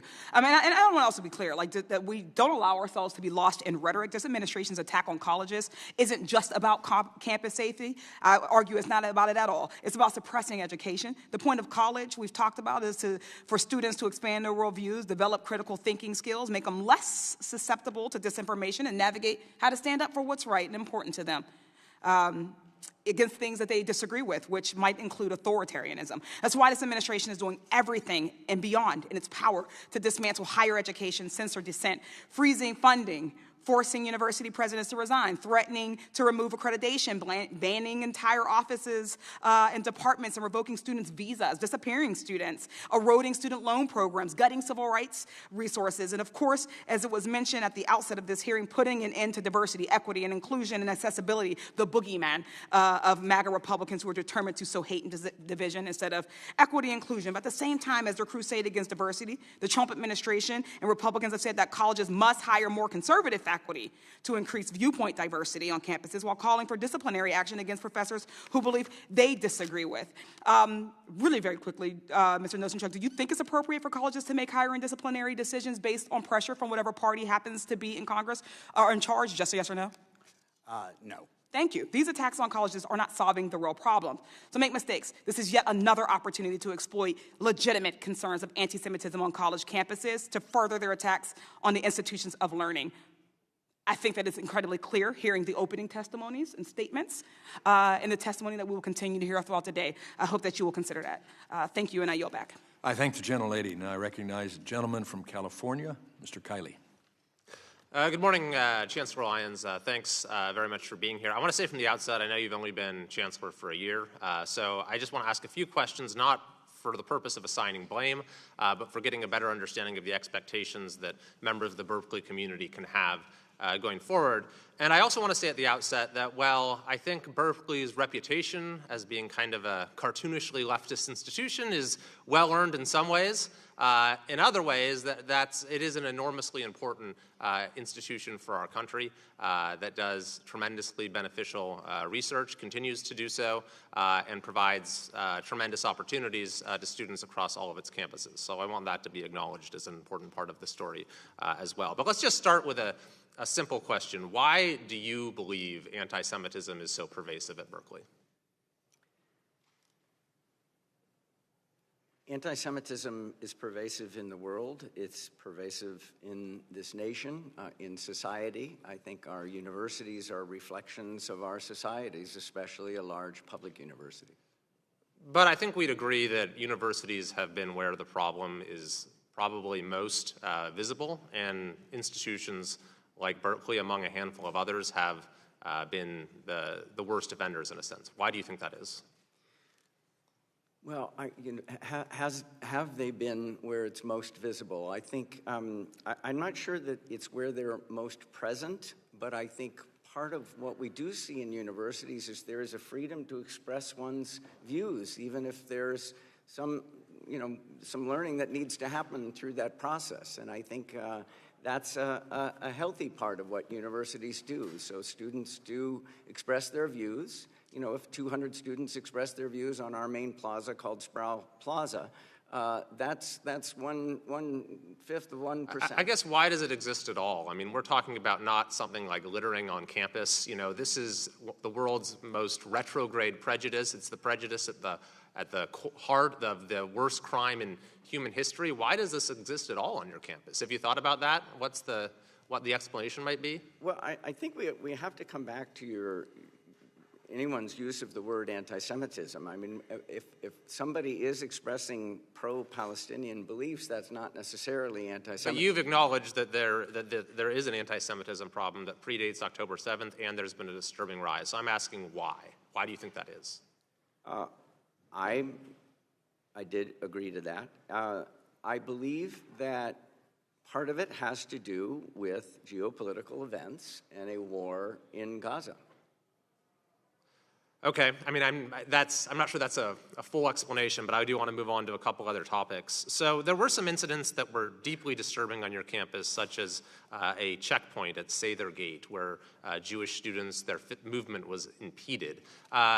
Would you agree, and I'm not asking you to comment on individual cases, but that going forward, a student or faculty member who physically obstructs the movement of someone on the basis of their race, ethnicity, nationality, religion, that is just an automatically expellable or fireable offense? Going forward, we have a very clear no-tolerance rule for blocking Sather Gate for any reason, and I will enforce it, and we have enforced it. I mentioned that in an earlier comment. But if someone does this specifically against a Jewish student or for someone, any other form of identity, I mean, what should the expectation be for what that student's or faculty member's punishment will be?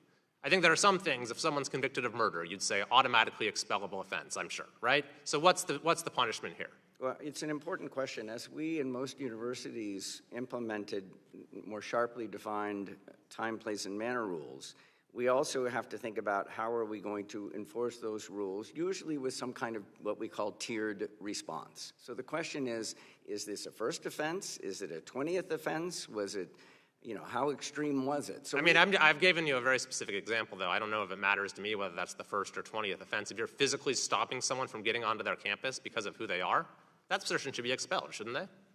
Well, part of it is, were they physically restricting people that were from a different identity group at the same time? There's just a lot of context and facts before somebody could say we need to jump to the point where somebody's getting expelled, and we investigate those. We're very rigorous about our investigations. Yeah, what about the encampment? So we know that your predecessor reached a deal with the encampment organizers, and part of which was to endow this department that's now headed by the wannabe terrorist Magdisi. Would you agree going forward that it's not appropriate to make policy changes in response to demands made by those who are in the process of violating campus rules? I can't second-guess my predecessor. The facts and circumstances under which she was leading us at the time, really, I was not in the role as you've pointed out.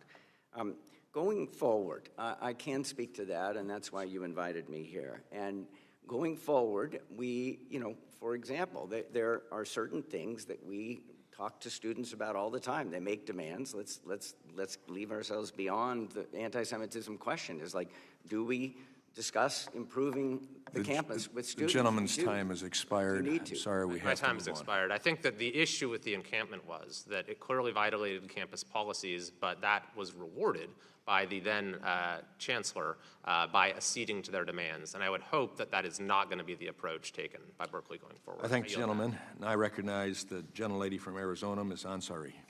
Thank you, Mr. Chair. Thank you to all the witnesses for being here today. Anti-Semitism has undoubtedly been on the rise for years.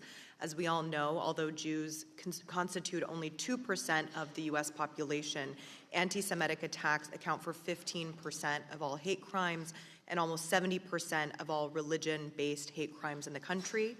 In the current climate, almost 50% of Jewish college students report feeling uncomfortable, unwelcome, or unsafe on campus because they are Jewish. That is unacceptable. Particularly on college campuses, we've heard concerns about faculty members using rhetoric that at times crosses the line into anti-Semitism and creates hostile environments for Jewish students. And while we are holding hearings to combat anti-Semitism on campuses, the very office in the Department of Education that works to protect Jewish students, the Office for Civil Rights, has been attacked, undermined, and cut by the Trump administration. This office works to protect individuals based on race, color or national origin, sex, age, religion, and disability. And I would be remiss if I didn't mention that in addition to the sharp rise in anti-Semitism, data shows a very clear rise in Islamophobia as well, especially in recent months, a rise in anti-Asian hate, persistently high rates of bias-motivated crimes against Black communities, and FBI data also shows prejudice against sexual orientation, gender identity, and disability bias. And just yesterday, the Trump administration and the Trump-appointed Supreme Court affirmed his plan to dismantle the Department of Education and fire nearly 1,400 employees, 1/3 of their workforce. Mr. Nosenchuk, what effect will the decimation of the Department of Education, and especially this Office of Civil Rights, have on efforts to combat college anti-Semitism? Thank you for that question, Congresswoman. It is the job of the Office for Civil Rights to enforce civil rights laws and keep students safe. If there aren't the investigators and the resources to do the job, who is going to be going on to these campuses in response to complaints when instances of anti-discrimination occur to protect these students? I'm trying to think of another instance where there's a policy preference that says we need to prioritize this particular policy objective, and now we're going to gut the office charged with the responsibility to do the work. And since mass layoffs earlier this year, has the pace of investigation and resolution become faster or slower? My understanding is it's become slower, and that one approach that's been taken is just to dismiss wholesale a whole host of complaints, some unprecedented number within a 3-month period. So on that note, if you could clarify, do you know how many civil rights cases have been dismissed by the Trump administration and how that may compare to prior administrations? Well, I do know that there was this about 3,400 that were dismissed within a 3-month period from March through June, as that outpaced any rate of dismissal before. The way in which OCR operated when I worked there is every complaint that was filed that stated claim that which was within the jurisdiction of OCR was opened for investigation. Doesn't mean that it necessarily resulted in a resolution agreement, but it was opened for investigation because the belief was that every student who has a complaint needs to be heard and their complaint examined to determine whether there has been discrimination that rises to the level of harassment or hostile environment under Title VI, and what the university that is accountable for protecting that student's civil rights is doing about it. Thank you so much.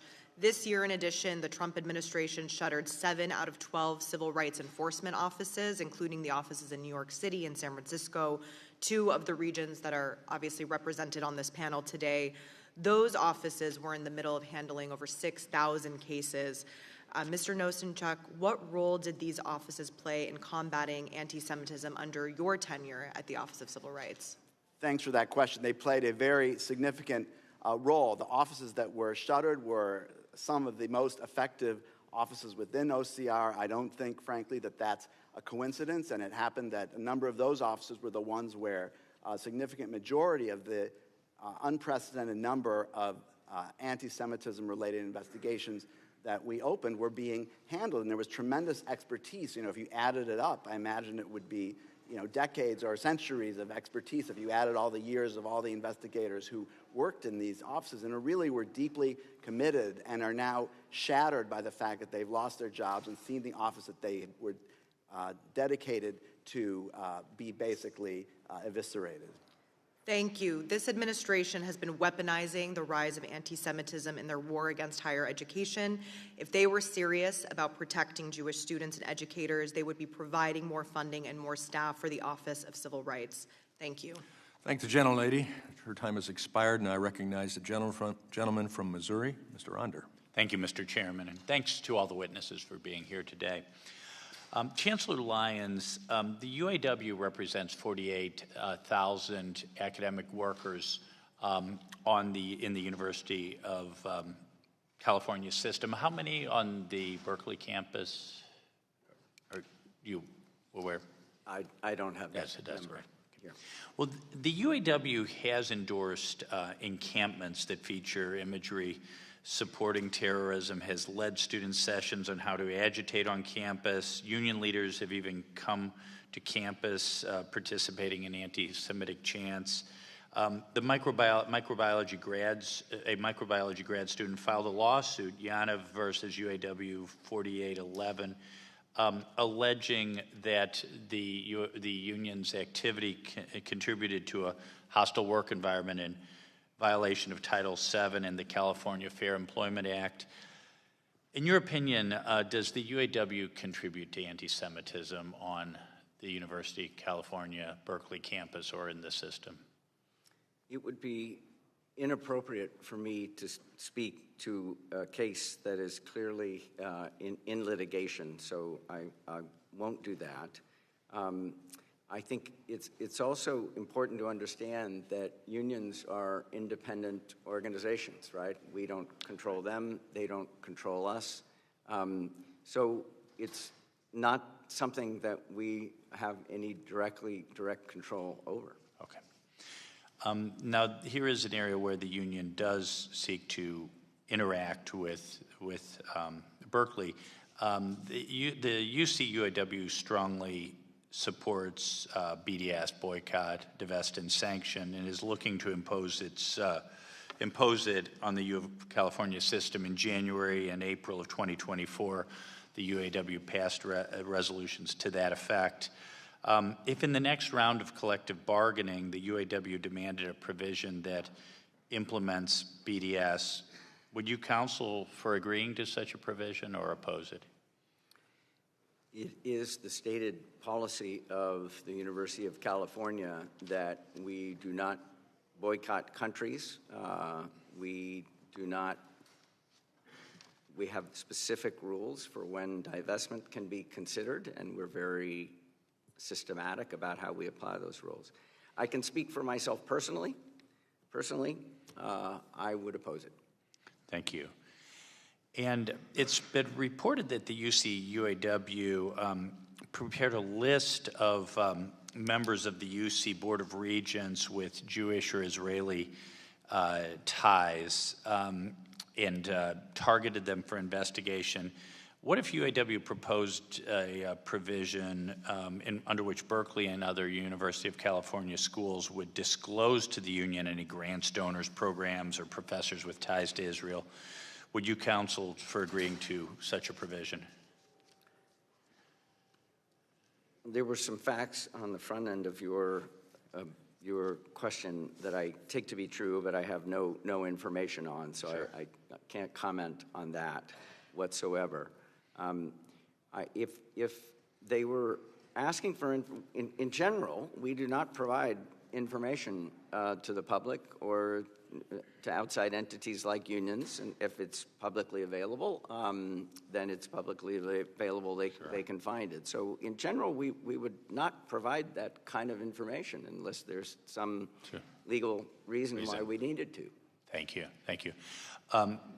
Mr. Groves, so Georgetown has a number of foreign campuses, Jakarta, Florence, London. I was wondering, I found myself wondering, how did the Qatar connection and Qatar campus of Georgetown University come to be? Did Qatar approach Georgetown or vice versa, or how did that work?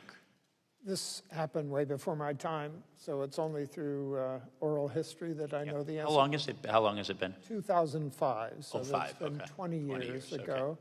And my understanding is that the vision of the Qatar Foundation at the time was to build a group of Western universities in Doha that would offer Western education to the region, in a vision that Qatar would gradually become a hub for higher education and research. Western-style, Jesuit-style higher education in the Middle East. Thank you. I'm out of time. Thank you very much. I yield back. I thank the gentleman. Now I recognize the gentlelady from Georgia, Ms. McMath. Thank you, Mr. Chair, and thank you to our ranking member, Scott. Thank you to all of you that are witnesses today. We appreciate your time and being here. I also want to thank the students that are watching today, and I want to say again to each and every one of them, I am very sorry to those who have been victims of violent hate crimes at some of our other schools and that have appeared previously before this committee. As a mother of a child myself who was killed in a racially motivated shooting, I know what it is like for your family to be attacked solely because of who you are or how you were born. I know how painful it is for those preconceived notions that someone may have, preconceived notions that have nothing to do with the actions you have taken as an individual, for those notions to drive someone's entire view of you or your loved ones as a person. That is the type of dangerous mindset that took my son from me. And I want to remind everyone here how important it is that we engage in good faith to get this right. Anti-Semitism remains a growing threat on campus today, but the actions taken by the majority are not motivated by the rooting out of the evils of anti-Semitism and other forms of hate in American society. These actions today, they're not going to improve the situation. They are only fostering further distrust between different groups on and off campus. Instead of taking real steps to address anti-Semitism, the majority has cut the funding, as was mentioned earlier by one of our witnesses, and fired the federal employees tasked with responding to these incidents on school grounds. They have paused funding meant to protect synagogues and other Jewish community centers from shootings through the nonprofit security and targeting violence and terrorism prevention grant programs. They have openly defended the actions of violent felons and rabid anti-Semites, criminals that were directly involved in attacking police and killing an officer here at our Capitol on January 6th. When white supremacists marched through the University of Virginia chanting, "Jews will not replace us," the president said that there were very fine people on both sides. These are not the actions of a party or president who is engaging in good faith. In the attempt to explain away one of the oldest forms of hate solely for political gain is truly wrong. It undermines the centuries of interfaith struggle to build bridges and take the difficult but very necessary steps that will bring peace. It cheapens the sacrifice, the contributions of countless everyday people who have lived these realities, who put their reputations on the line and found it within themselves to put those preconceived notions aside, to really try to solve and resolve these differences, not just talk past each other. Fighting anti-Semitism should not be used as a political tool. The work is simply too important. The stakes are just too high. Today, Georgia is home to the largest population in the Deep South, my state. My home state has become a beacon of prosperity for Jewish families, hoping to live together in peace, free from judgment regarding their faith. But it has not always been this way. I live just a few miles from the site of one of the most heinous and violent acts of anti-Semitism in the history of this country, the lynching of Leo Frank. It takes the vigilance from all of us to ensure that the atrocities of the past never repeat themselves. I ask the American people and all those who care about religious freedom in this country, all those who want this country to live up to the promise that all of us were created equal. Please compare what they hear from my Republican colleagues during these hearings to the actions that they take when the cameras aren't rolling. And I yield. Thank the gentlelady. Now I recognize the gentleman from Pennsylvania, Mr. McKenzie. Thank you, Mr. Chairman, and I appreciate the fact that we're continuing our hearings about anti-Semitism in higher education because it continues to be a persistent problem that we see far too often. My first question is for Dr. Lyons. This is the Education and Workforce Committee. We just heard from the last questioner on our side of the aisle about the relationship with the union UAW Local 4811 at the UC system and how they have been engaging in explicitly political activity, demanding divestment from Israel, and you've said that you don't support that. So what guardrails is the university going to put in place to make sure that collective bargaining is not used to push foreign policy demands? I'm not an expert in collective bargaining, but demands can be made. The other side of any negotiation is free to make demands. I think the position of the University of California has been clear and will continue to be clear. The gentleman will suspend.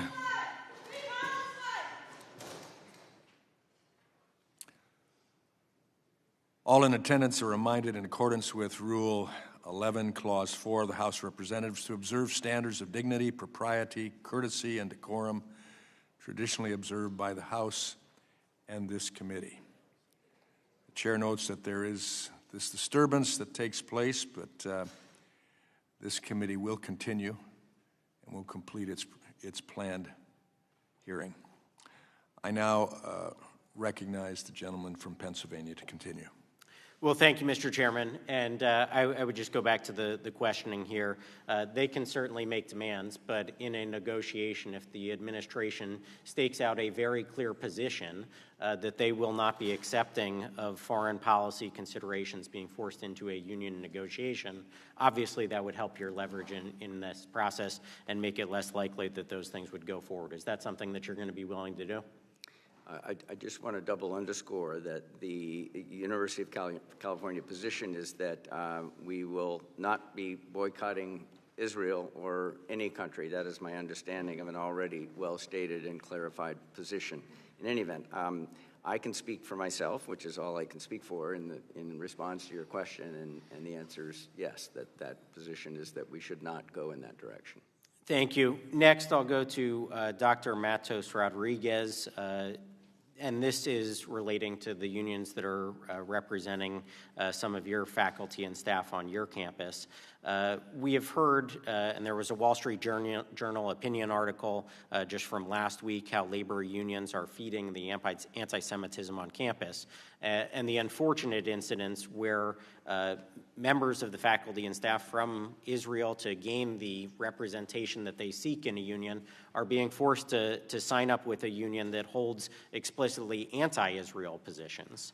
And so I would like to understand what you might be willing to do to help those faculty and staff because of that exclusive representation provision. How do they accurately express their views in a college setting and make sure that the union, who is their representative, is not running counter to their own interests?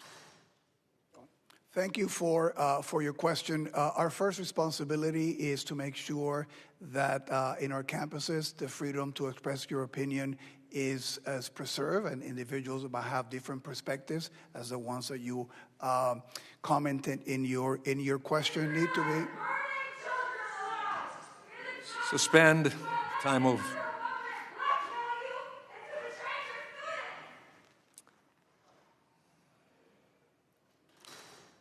I don't know if it's appropriate, but I was expecting that one.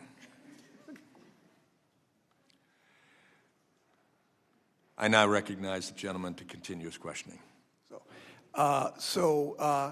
Having said that, the other part of that is that we expect everybody to conduct themselves, every faculty, staff member, and student at the City University of New York, with the utmost level of professionalism and to abide by oral policies.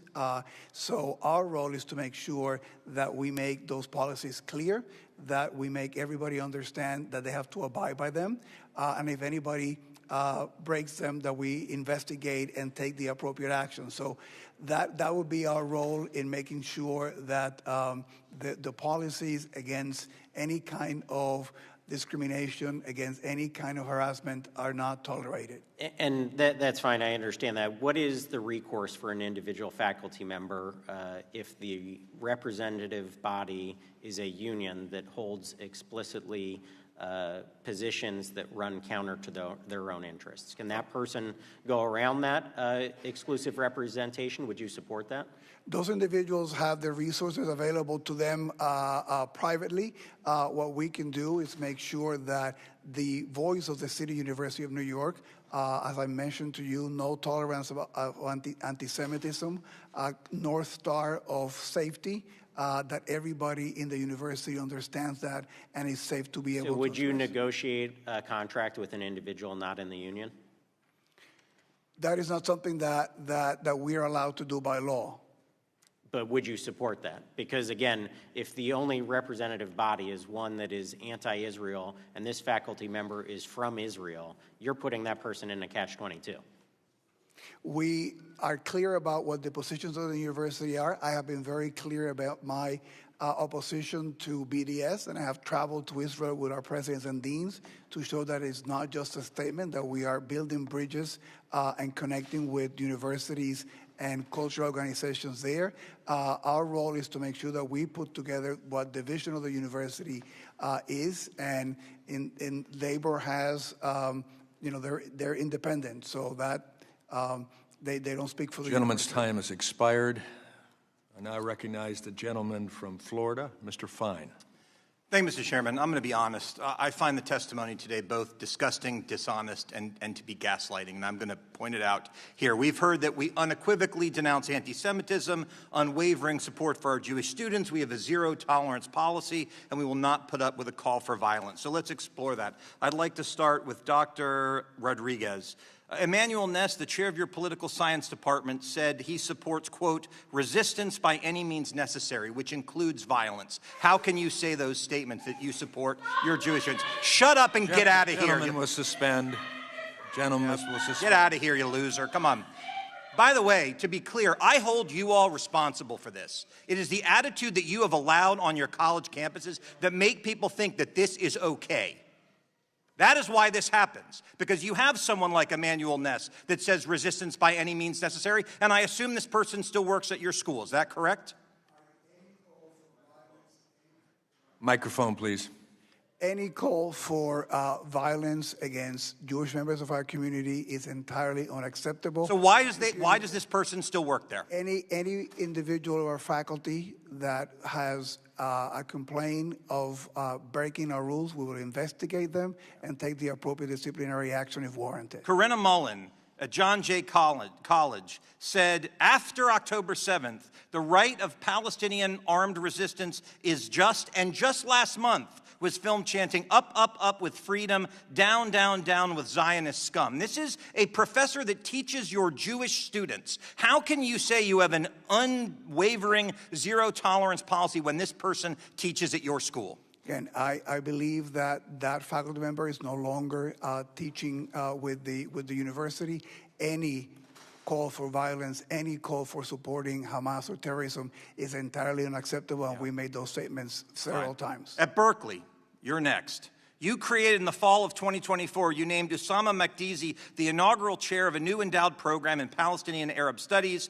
On October 7th, Makdizi described the Hamas attack against Israel as, quote, resistance. Why would you give a job?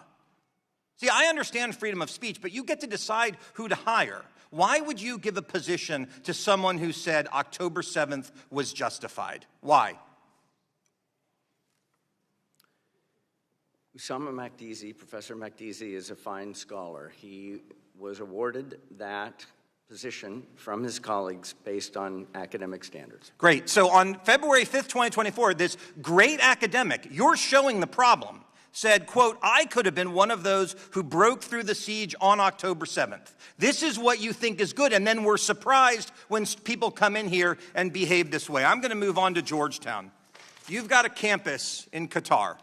I note when my colleague, Vice Chair Owens, said, what would happen with a KKK student on campus? You said, yes, but. That's the problem with all of this. We believe that we should deal with racism, and we should, and I did a lot in the Florida legislature to do with that, but there should not be a but after it when it comes to anti-Semites. So at your school in Qatar, you had a October 24th, 2023, an event titled Decolonization is Not Just a Theory. It was an exhibition of armed resistance in Africa in solidarity with Palestine. What does decolonization is not just a theory mean to you, and what does it mean to Georgetown?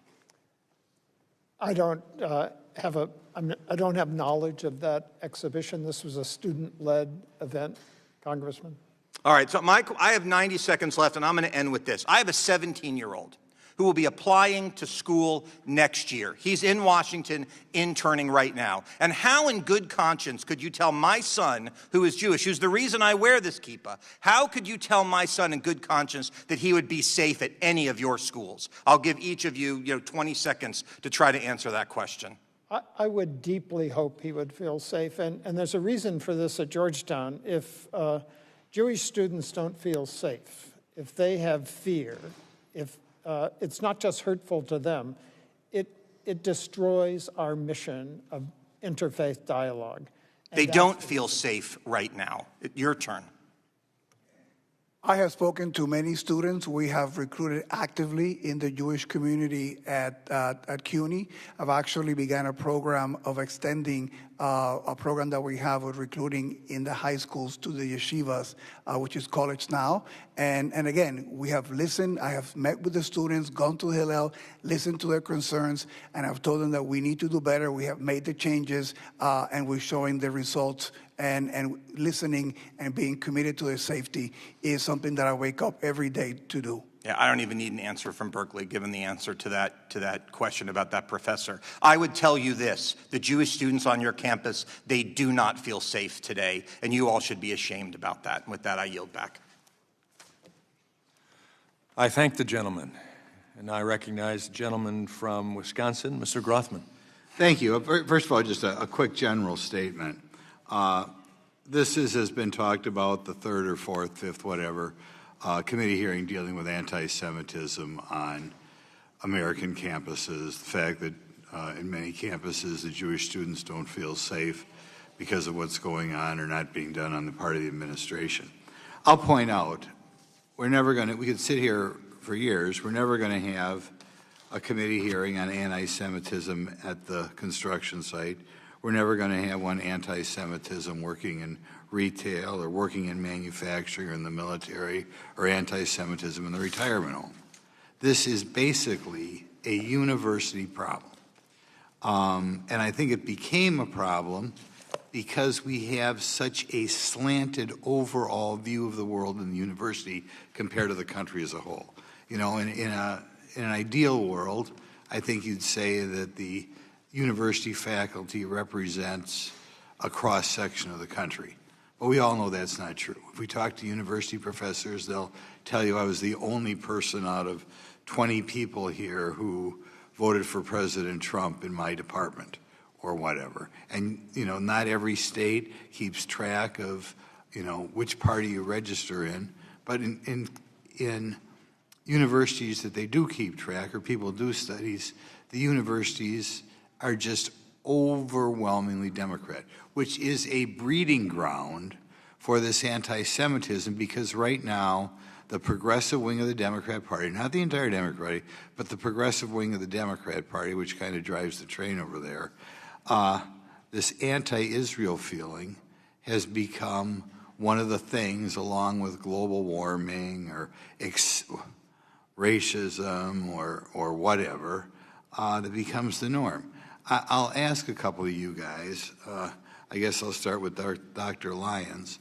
Do you feel your university ideologically across the board represents the country as a whole, or even California, as far in disciplines in which there's an ideological component? Law school, journalism school, political science. Does it bother you if it is, you know, the country as a whole right now is about 50-50. Does it bother you that you do not, that I assume, like most college campuses, your student body and your faculty, especially your faculty, don't even remotely represent America? Ideological or political considerations are not conditions for employment at UC Berkeley. That's true. No, the question is, if we were talking about affirmative action and you had 8,000 faculty and 5 were black, you would say that's a problem. Now, given that everybody brings a certain ideology to their job, particularly if you're teaching students, that is a problem if it doesn't represent America. I mean, I've been doing this for over 20 years, a politician back home and here. Again and again and again, I hear from college students who can't say what's on their mind in an essay or whatever because they know the teacher will give them a bad grade, or feel the teacher will give them a bad grade if you didn't give the progressive viewpoint of the world. Does this bother you, and do you think this is any of the problem? We'll ask you, Doctor. Well, your statement about getting a bad grade because of does it bother you? Does it bother you that your faculty does not remotely represent America. It is disproportionately not only Democrat, but progressive Democrat, which is where this idea that anti-Israel is the thing to come from. That's where it comes from, the progressive left. And way disproportionately, your faculty also comes from the progressive left. That's why these people get away with this and think it's normal. What bothers me, Congressman, is anything that interrupts a dialogue across different intellectual positions. So it doesn't bother you if 95% of your faculty in disciplines that have an ideological component are progressive Democrats? Not if we have a thriving dialogue. Okay, Mr. Rodriguez, what do you think about that? Well, we have about 20,000 faculty members of the City University of New York, and they are a diverse group of... Do they represent, do they even remotely represent America as a whole? I have no way of knowing that. You must have an idea. When you walk around campus, and it was a week going to the last election, where there are robust debates in which half the people were for Trump. Of course not. You're very, very skewed faculty, which is where this whole problem comes from. Do you acknowledge that your faculty does not ideologically the gentleman to finish the America? question as quickly as possible? Again, we have a large number of faculty, and they represent diverse points of view, diverse political viewpoint all across the City University of New York. If I ask you to name... The gentleman's time has expired. Thank you for being friendly. He yields back. I now recognize the gentlelady from Minnesota, Ms. Omar. Thank you, Chairman. It seems that the majority on this committee is eager to continue enabling this administration's repressive agenda. President Trump's attack on civil liberties and academic freedom are well documented. While Republicans continue their charade, new information about the Trump administration's policy of ideological deportations is coming to light. Last week, a senior ICE official testified in court that the agency is using the website Canary Mission to target students for deportation. Canary Mission is an anonymous site that blacklists and doxes individuals, charging them with anti-Semitism through little evidence or zero due process. It has long been criticized for its McCarthyism tactics that surveil students, repress speech, and instill a culture of fear across campuses. This is a site that reframes attending an anti-war protest as supporting pro-Hamas rally. It is not known who runs this site, but the agenda is clear: pro-Palestinian advocacy cannot be tolerated. And now this ideological agenda has a direct line to state power. Let's recall the high-profile case of student Romeza Ozturk, who was illegally detained by ICE and held for 6 weeks after writing an op-ed in support of Palestine. Curiously, that op-ed was published entirely a year before ICE chose to target her. But right before her abduction, Canary Mission posted a profile of her on its website accusing her of anti-Israel activism for writing the article. The same profile that ICE has now admitted to using in their internal memo. In a matter of weeks, she was picked up and her student status was terminated. Canary Mission loudly claimed credit for her detention, and it seems that credit was earned. This shameless authoritarian display of weaponizing a blacklist to crack down on political speech and detain academics is a page directly out of the McCarthy playbook. President Cropes, Chancellor Rodriguez, and Chancellor Lyons, this question is for the three of you. In the light of these escalations, with students facing detention, deportation in retaliation for their clearly protected speech, how are your campuses protecting students who are exercising their First Amendment rights? We have free speech policies that are crystal clear. And in fact, we've clarified them over time to permit speech.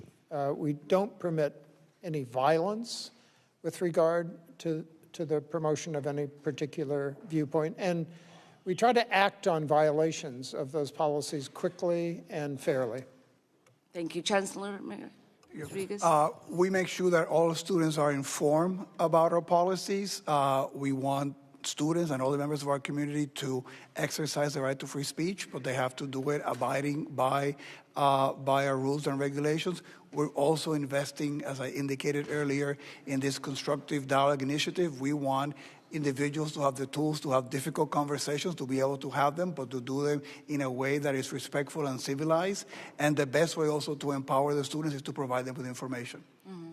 Chancellor Lyons? We are supporting with education and training over 30 anti-bias initiatives to make sure that students can see into these issues more deeply. New curriculum, like what I mentioned earlier, a course like openness to opposing views, sharpening where the no tolerance lines are, which was very, very helpful, I believe, for the students to feel like they could safely express their free speech rights. And at what stage, to the three of you again, will you intervene when students are being doxxed? We've seen fans in front of your campuses with students being doxxed. Well, at Berkeley, the question there is if a doxing or other discrimination or harassment event would be reported, and we would follow it up with an investigation and make a decision. And we have a webpage that we indicate to members of the community as a resource for the different things that can be done if someone is a subject of doxing. Reports of doxing are acted on quite quickly and investigated. Appreciate that. Thank you, and I yield back. I thank the gentlelady. I now recognize the gentleman from North Carolina, Mr. Harris. Thank you, Mr. Chairman, and I thank all of you for your time and your patience and being in the panel. I appreciate your written testimonies and had an opportunity to review those as well as hear you today. Dr. Groves, in your testimony, you said, and I quote, "As a Jesuit university, we believe that working with someone with conflicting views to yours does not imply that you've been captured by their beliefs," end quote. And I agree with that statement. Unfortunately, it seems that some at Georgetown have been captured by the beliefs of some ideologies that are at odds with Georgetown's Catholic and Jesuit mission. In fact, it looks like you are celebrating ideas that are in direct opposition to those values. Earlier this year, you awarded a medal to Sheikha Moza bint Nasser, the mother of Qatar's Emir and chair of the Qatar Foundation. Yet months prior to giving this award, Sheikha Moza had posted on social media comments praising the October 7th attack on Israel. She praised the mastermind of the October 7th attack, Yahya Sinwar, saying, quote, "The name Yahya means the one who lives. They thought him dead, but he lives," end quote. And she added, apparently referring to Israel, quote, "He will live on, and they will be gone," end quote. I have to ask, why did you give a medal to someone who had made such anti-Semitic comments and represents a government that supports a U.S. designated terror organization like Hamas? Well, thank you. Thank you for the question. The award to Sheikha Moza was given for her work, decades-long work, for educating, getting access to education to the poorest children around the world. At this point, there are 22 million children in the world that would not have had access to education without her work. It was for that work that we honored her. Okay, and I hear that, but you also said at the award ceremony that the medal, quote, "is reserved for individuals whose contributions reflect the university's deepest commitments," end quote. Is the destruction of Israel something Georgetown would support? The deepest commitments of Georgetown stem from our Jesuit heritage of educating youth around the world, and she amplified. She's a great example of that through her work over the decades. But I'll repeat the question. Is the destruction of Israel something Georgetown would support? I don't support that tweet that tweet is not consistent with Georgetown policy. We honored her for her decades of work in access to education to the poorest children of the world. Okay, if her remarks don't reflect the university's deepest commitments, would you consider revoking the medal? We will not revoke the medal because the reason for the medal remains true. Her decades-long work in educating the poorest children of the world. 22 million children having education that they wouldn't have had without her work. Chancellor Matos Rodríguez, a Jewish student withdrew from Brooklyn College after her professors repeatedly described Jews as white oppressors. They told her that Jews, therefore, had no right to speak about their history of oppression. Are Jews white oppressors? I do not share that belief. I find the commentary entirely unacceptable, and I also find deeply disturbing that a student that was accepted to one of our schools felt that needed to do something like a transfer because of that. DEI is fundamentally based on dividing people by the color of their skin and categorizing them on that basis as oppressor or oppressed. With that in mind, do you believe that DEI ideology makes campuses a safer place for Jewish people? Diversity has been part of the City University of New York since its founding. We represent the diversity that we have all across our 5 boroughs. It's been one of the key elements of the DNA of CUNY since the founding of the Free Academy. So we are committed to that work of diversity, and it's been part of CUNY's work since its founding. So are DEI programs an effective way, you would say, to address anti-Semitism? We, in our work, when we work with students who are coming in and we teach them about the diversity of all our communities, we include anti-Semitism and the members of the Jewish community as part of that diversity effort. Okay. Mr. Chairman, I yield back. I thank the gentleman. I now recognize the gentleman from Indiana, Mr. Messmer. Thank you, Mr. Chairman. Mr. Matos Rodríguez, following up on Ms. Stefanik's line of questioning from earlier, in 2021, you hired Salih Abdallah as CUNY's Chief Diversity Officer, despite her previous employment at the Council of American Islamic Relations, or CARE. The Director of CARE said after the October 7th attacks that he was happy to see people breaking the siege. Is CARE an anti-Semitic organization? Again, the comment that you describe is entirely unacceptable and inappropriate. I don't know about their policies about being anti-Semitic or not. For the City University of New York, we do not tolerate anti-Semitism of any kind. Okay, thank you. You previously stated that Abdallah does not handle cases directly pertaining to students and faculty, but she is the Chief Diversity Officer. Considering her background, was it appropriate to hire her to oversee CUNY's anti-discrimination efforts? Again, that hire was not a direct hire that I made. Our commitment is that all our employees and faculty and staff abide by our policies and by our code of conduct, which would include no tolerance for anti-Semitism. That's the conduct that we expect. And if any employee is seen to be breaking those rules, they'll be investigated and the appropriate disciplinary action will be taken. Okay. You have said that Abdallah's work at CARE is consistent with CUNY's commitments to inclusion and respect. Do you remain confident that she can objectively investigate anti-Semitism at CUNY?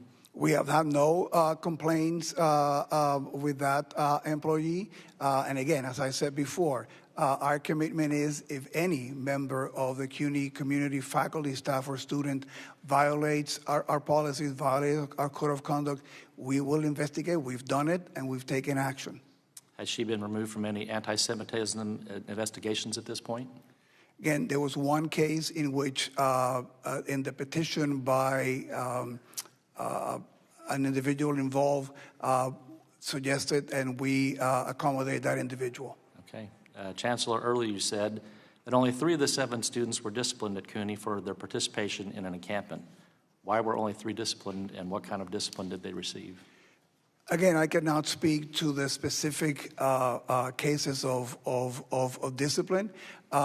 We work with the district attorney's office in that case. One of the things, and they were individuals that were engaged in breaking into the administrative building at City College. As I indicated before in my testimony, the experience of that encampment is one that we've taken to heart.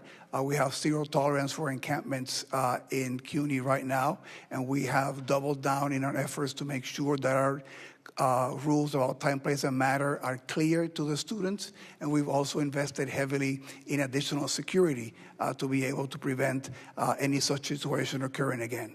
Okay, thank you. Chancellor Lyons, Berkeley professor Usama Makdisi described Hamas's October 7th attack as resistance. He also reposted an article praising the determination and courage of Hamas terrorists, saying they heroically defended their homeland. Do these statements endorse violence against Jewish people?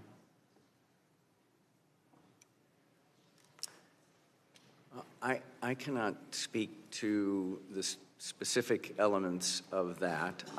Different people have different views on that.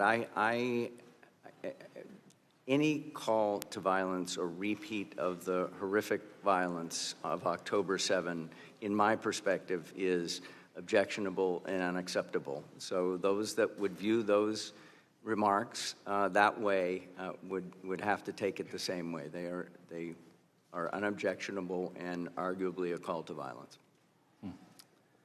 About a year after the October 7th attack, Berkeley rewarded him by naming him the inaugural chair of a new Palestinian studies program.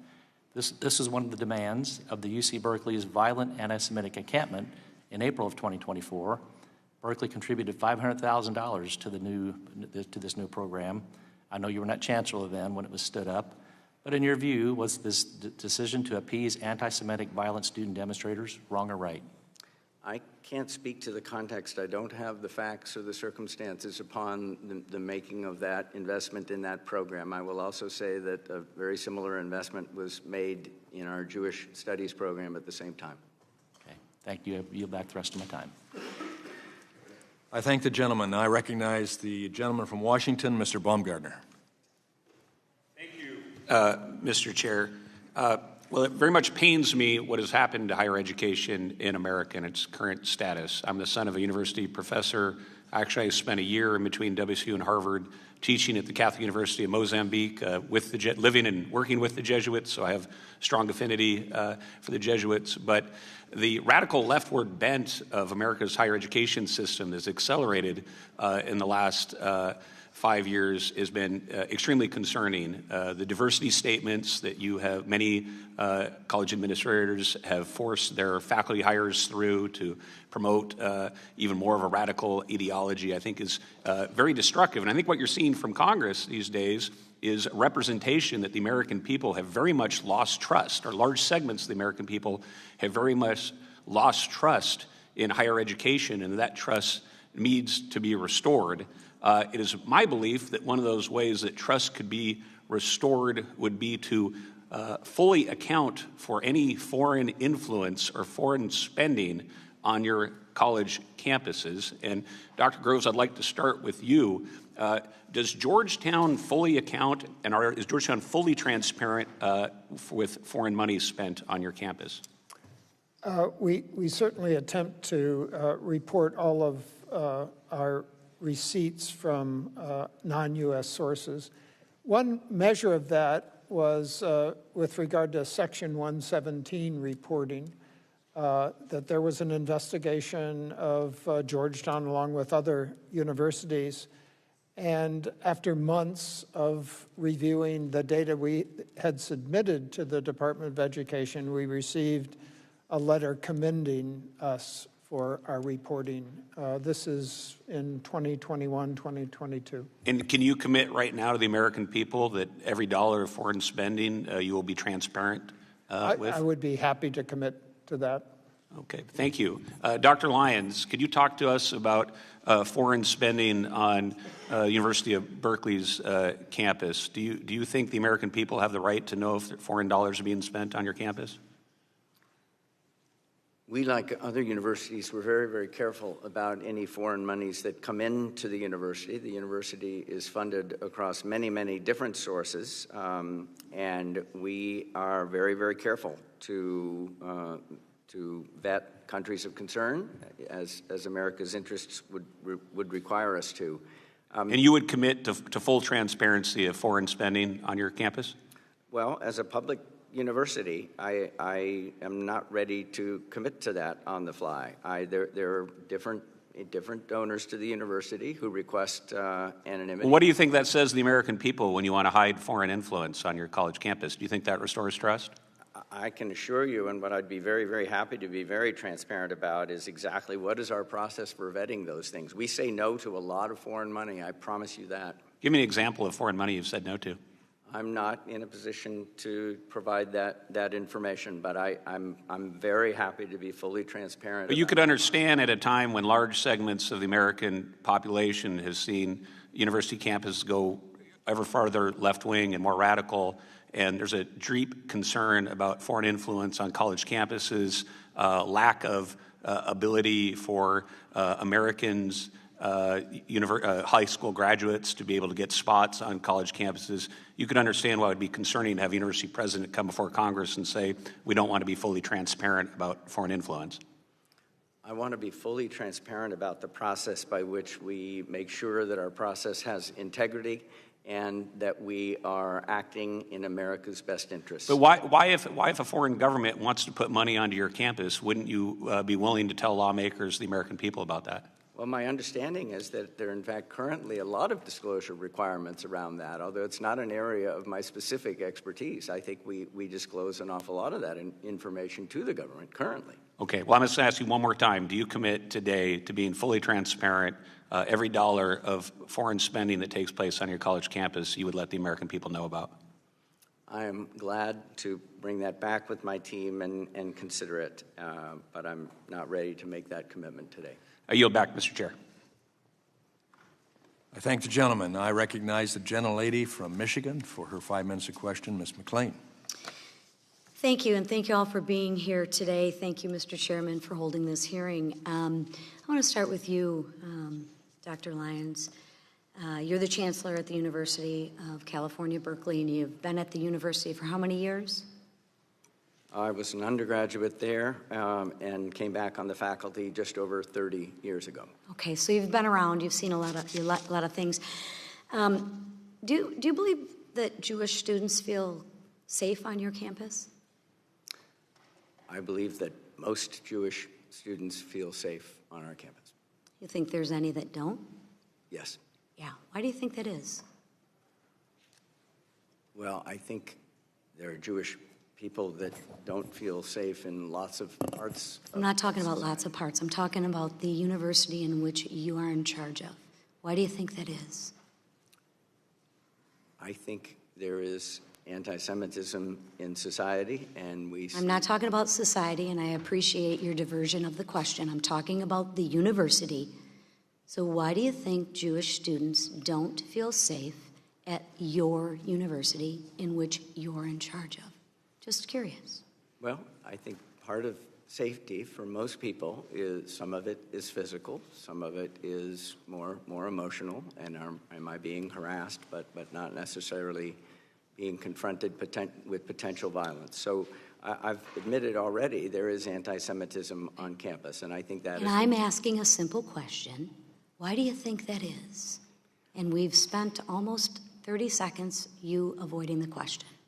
Well, I do believe that public universities are reflections of society, and I believe that the anti-Semitism on society is present on our campus. Do you believe you can influence the direction and how people feel on your university? Do you have any influence on that? Do you believe the actions that you or your staff or faculty members take have influence on that? Yes. I would agree. Are you committed to taking the action to making sure that all Jewish students, as well as all students, feel safe on your campus? I am committing to striving to reach that goal, correct. Wonderful. Okay. So just quickly, if a black student's home was vandalized with a noose and racist graffiti, and a note was left saying that you're next, would you consider that an example of racism or discrimination? On its face, personally, yes. Wonderful. Well, in December of 2023, while you were a senior executive there, a Jewish student's home was robbed, and a note was left saying, F you. They wrote out the real word. Free Palestine, from the river to the sea. You think that's helpful for the Jewish students? No. No. What action did Berkeley take? I believe that predated my time, but what I can say It predated your time as chancellor, but you were there as a senior executive. Well, I don't know this for a fact sitting here, but I am almost sure that that was reported and that was investigated, and And what was the result? It is hard. I mean, it's great that we report it and we investigate it, but you notice the one thing that's missing is like the result. Okay, we're gonna, all right. In your testimony, you rightly acknowledged Hamas's invasion of Israel as a terrorist attack. Dr. Makdi, a professor of history at Berkeley University, on the other hand, said, I could have been one of those people who broke through on the siege on October 7th. What do you think he meant by that? Well, I can't speak to... I know, but you're a pretty intelligent man, or at least come off as a pretty intelligent man. What do you think he meant by that? I'm not... Put yourself in a Jewish student's, Look, I think I want to separate the phrase from the person. If I heard some other person... We can't separate the phrase from the person because of this professor who works at the university in which you are in charge of. So as much as we want to separate it and dance around it, let's not, because the person that works at your university said this. So I would like to know, because you're so educated, and you are, and you tout yourself at that, and you've earned that, what do you think the professor meant? Hello? I believe it was a celebration of the terrorist attack on October 7th. Right. Did you have any conversations with this professor? I've had conversations with this professor, yes. Yeah, and what was his response? And what were the conversations?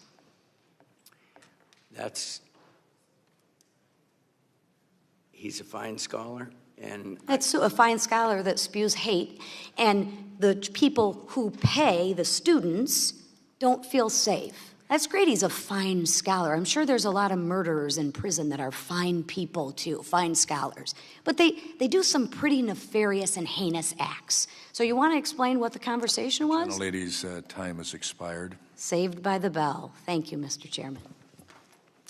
I thank the gentlelady.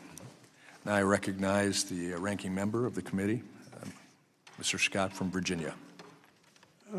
Thank you, Mr. Chairman. Mr. Nosenchuk, we've had a lot of comments entered into the record, complaints and comments with no indication of the resolution or status of an investigation.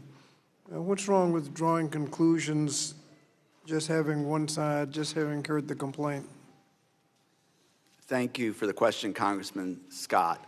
What's wrong with that is that the investigation hasn't been completed. You know, there is such a thing as due process, and there's such a thing as process, and both of those need to be observed so that everyone involved in a particular investigation has their views and or perspectives heard, and then the evidence can be evaluated and a determination can be made as to whether, you know, in the case of a Title VI violation, the criteria for harassment or hostile environment have been met.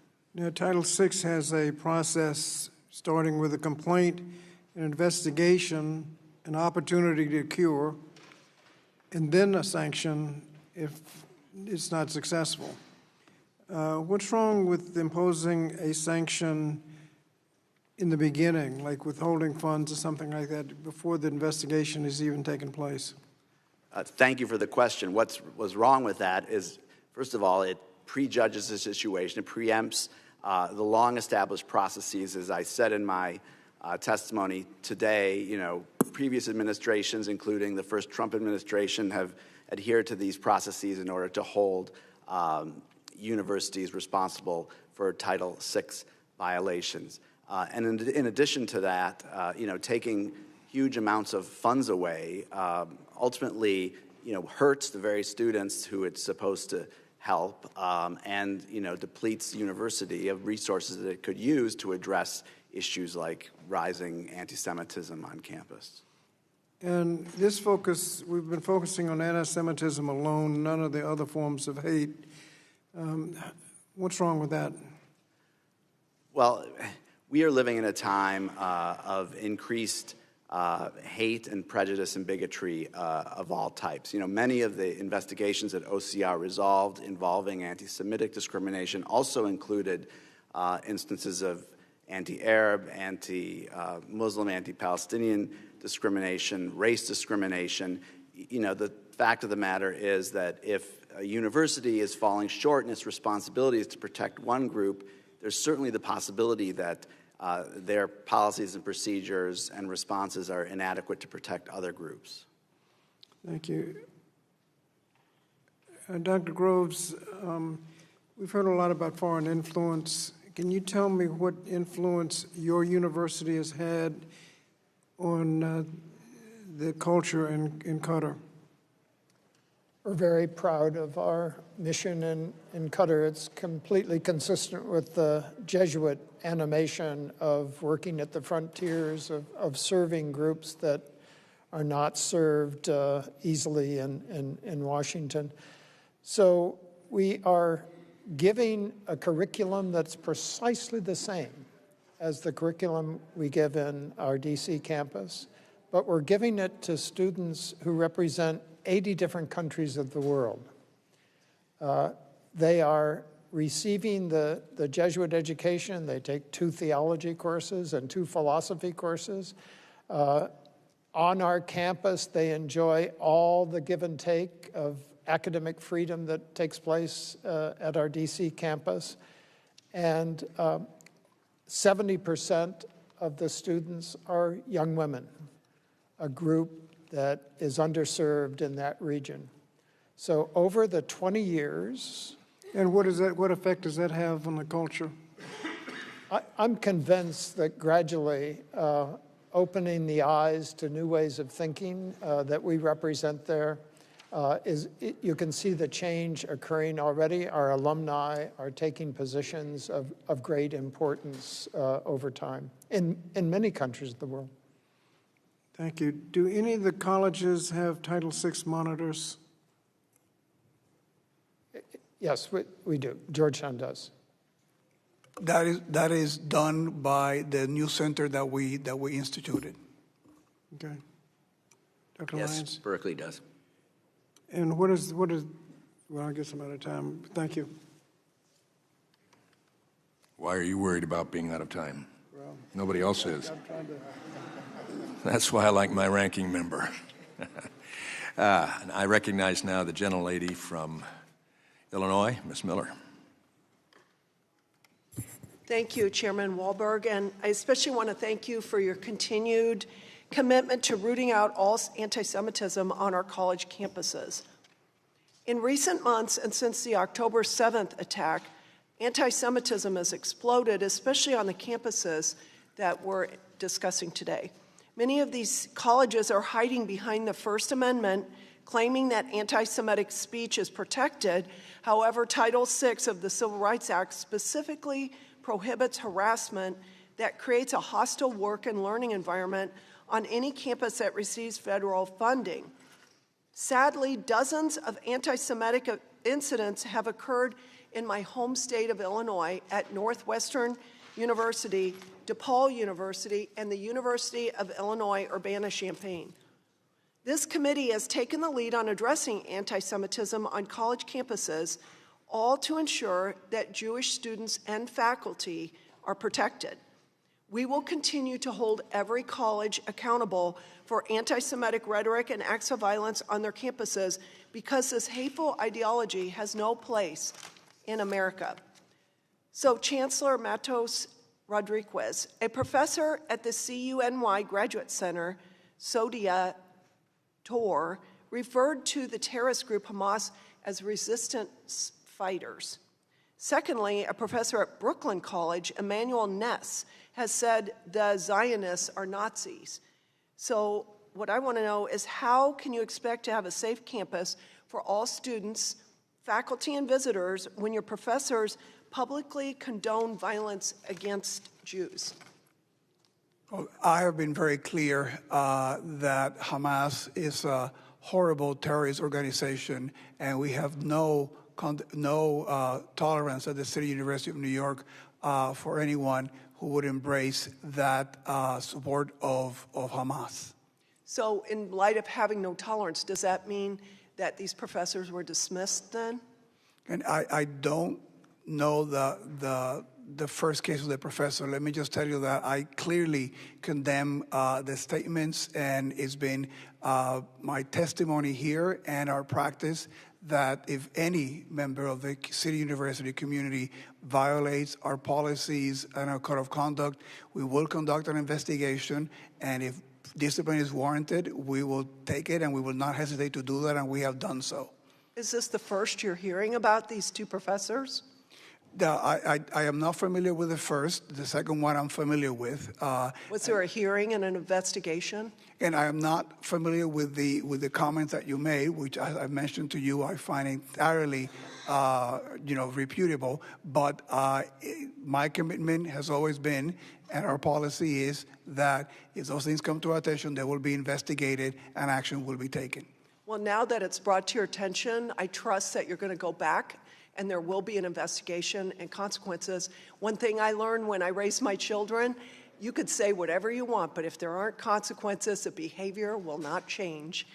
Dr. Lyons, in February, the Gender and Women's Study Department at UC Berkeley hosted an event entitled Feminist and Queer Solidarities with Palestine. During the event, speakers repeatedly denied that Israeli women were gang raped by Hamas terrorists on October 7, 2023, and argued that Israel was weaponizing feminism. So I want to know, why was this event ever allowed on UC Berkeley's campus? This was an online event, and it was an event that was pulling together faculty. It was organized by one of our fine faculty, a full professor, and we knew that the ideas might be controversial. We did not know exactly what people were saying. It was a legitimate event. I did not prevent it from happening because I felt that keeping the marketplace for ideas open was really important in this instance. Well, you called the faculty a fine person or whatever, and this is what they said. So was there has there been any other kind of investigation into this professor? So what you quoted was not something, as I understand it, that the Berkeley faculty member said. There were four people that were involved in this event. It was organized by a Berkeley faculty member. Did that faculty member dispute this? Did they call it out as reprehensible? They did not call it out as reprehensible. Because silence it means something. So this is terrible. And I yield. I thank the gentlelady. Now I recognize the ranking member, gentleman from Virginia, Mr. Scott, for his closing remarks. Thank you, Mr. Chairman. Before I give closing remarks, there is unanimous consent to enter the following documents into the record. A letter to the chair and ranking member dated July 11th from 6 family members of hostages taken on October 7th, entitled, "In a Time of Unimaginable Pain, Georgetown Made Space for Us." A second letter for the record to the chair and ranking member dated July 10th from Jamie Baran, CEO of Bend the Arc Jewish Action. Third, an op-ed that appeared in the U.S. News and World Report yesterday by Sarah Silverman entitled, quote, "I faced anti-Semitism at Harvard. Don't destroy the university in my name." And finally, report from an audit from the Anti-Defamation League from 2024 that shows that anti-Semitic incidences are all over the United States, not just on college campuses. Without objection, they will be received. Hearing none. Thank you, Mr. Chairman. Mr. Chairman, I'd like to take a moment to note two incidents that occurred during this hearing that demand a response. First, a committee member used a visual exhibit displaying an email that did not redact the email addresses of sender and recipients of the email. There's no reason not to redact the addresses on that email. The truth of the matter being asserted in the email was clear without the personally identifiable information, so to not redact it was unnecessary and can lead to harassment, and members ought to be sensitive to that. Since October 7th, we've seen there have been insidious incidences of doxing of individuals on all sides of the issue, and the committee should not be contributing to that. I understand, based on my parliamentary inquiry, that the committee does not have a policy on this, but I urge that we work together to develop such a policy. Duly noted. Thank you, Mr. Chairman. Further in the line of questioning, Chancellor Rodríguez was asked questions about choices made at a CUNY law clinic as to who they choose to represent. And this is not the first. Basically, I think it's wrong to evaluate lawyers based on their clients, but this is not the first time the committee has asked questions about how a law school clinic operates and who they represent. The last time we attempted to do so, the clinic hauled the committee and two of the chairs into court, arguing in their lawsuit that the letter, quote, reflects a bare desire to harm plaintiffs for their association with left-wing causes that the committee does not like and for the protected speech reflected in their progressive left agenda.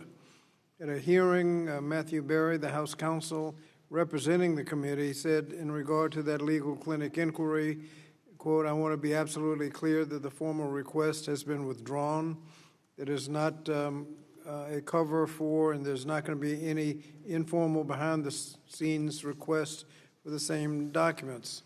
I find it troubling that what we promised not to do to one school in court, we've attempted to do in another school in an open hearing. I want to reiterate something fundamental. Institutions of higher education must be places where all students, faculty, regardless of background, can learn and teach free from discrimination, harassment, or violence. This is not a partisan issue. It's a moral imperative. But what we've seen from the Trump administration is not a good faith effort to uphold those values. Instead, we've seen a radical reinterpretation of our nation's civil rights laws, one that weakens protections for students while empowering political actors to meddle in academic spaces. They've shifted the standards schools must meet, stripped institutions of clear guidance, and in doing so, created an atmosphere of fear, confusion, and intimidation. If the administration was truly concerned with civil rights enforcement, they wouldn't have gutted the Office of Civil Rights, the very agency charged with investigating discrimination on campuses across the country. You can't claim to be a champion for civil rights while disarming the body meant to enforce them. Now, we need to be honest about what's happening. The Trump administration is destabilizing higher education itself, eroding trust, silencing dissent, and undermining universities' ability to promote diversity and critical inquiry, while at the same time sabotaging the Office of Civil Rights. Who suffers most from this strategy? It's the students, Jewish and non-Jewish, marginalized and unrepresented. They're the ones who will be, they're the ones left vulnerable and voiceless. Now, this should not be a partisan debate. It should be about ensuring that our schools are safe, inclusive, and intellectually vibrant. If we're serious about fighting anti-Semitism and all forms of hate, then we must be equally serious about defending institutions that educate the next generation and serious about increasing funding for the Office of Civil Rights at the Department of Education. Thank you, Mr. Chairman. I yield back. I thank the gentleman, and I thank the panel for being here today. It's been a long hearing, but I think it's an important hearing. I will stand by the contention that these hearings must continue. We need to continue to highlight bad actors in our higher education institutions. That's the reason we have an Education and Workforce Committee to deal with education. The philosophy of this administration, as well as mine, is that our responsibility at the federal level is to make sure that the local schools, K-12, are primarily manned, encouraged, directed, guided by, and cared for by the state and locals. But our institutions, especially those that receive federal dollars, we have an oversight responsibility. And in this light, with anti-Semitism that's going on, all under the hands, the most egregious in most recent history, took place with OCR. And Mr. Nomenchuk, I'm glad that you're here. I appreciated your responses. But I must state that some of the most egregious events occurred, encampments, violence, destruction of property, fear production in Jewish students' lives took place while OCR was allegedly at full strength. But I've seen that at the universities as well, encouraging that Georgetown disciplined Professor Brown. But this was long overdue. I'm disappointed that in what we've heard today, CUNY, as a chancellor, Mr. Rodríguez, you couldn't say CARE is anti-Semitic. Georgetown refuses to recognize anti-Semitism at its Qatar campus, at least unwilling to say that their responsibility is to make sure that the activities that go on at the campus, that the awards that are given to people who are anti-Semitic seems to continue. I'm concerned about that. Berkeley admits abhorrence of the views of the professor and rewarded with his own program, but won't do anything about it and refers to him as a fine scholar. That's something I could not refer to him when he misses a moral issue of humanity. Georgetown couldn't affirmatively say it wouldn't allow a member of the KKK to come speak. CUNY severely underrepresented the number of anti-Semitism complaints received. So those are concerns that we still have. I express appreciation for the statements that each of you have made about attempting to do better, to push back on anti-Semitism. I express appreciation sincerely for that. I hope that other institutions that watch this hearing are enlightened of the fact that that's expected of them as well. We also know that there are hundreds of higher ed institutions all across this country who have none of this anti-Semitism in a virulent nature evidenced on their campuses. They're still humans on the campuses, we get that. But we have to end this. And then I would also add that our concern is that as students leave these campuses with the experience of anti-Semitism, and faculty members that are indoctrinating them in that direction, that our K-12 students are in danger next. And that's what our states will have to face as they come to understand that this is something that can be experienced and accepted if we're not careful. So I say we ought to have these hearings. And we'll have plenty of other hearings as well on other issues and topics. But I would contend as well that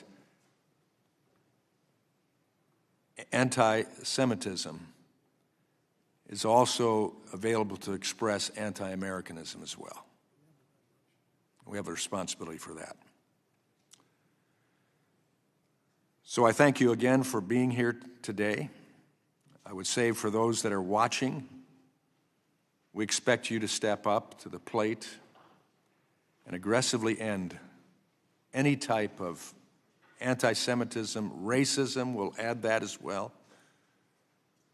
Islamophobia, or anything else, to make sure that we have diverse campuses, but they promote education that refines, builds up, and is secure for all students on campus.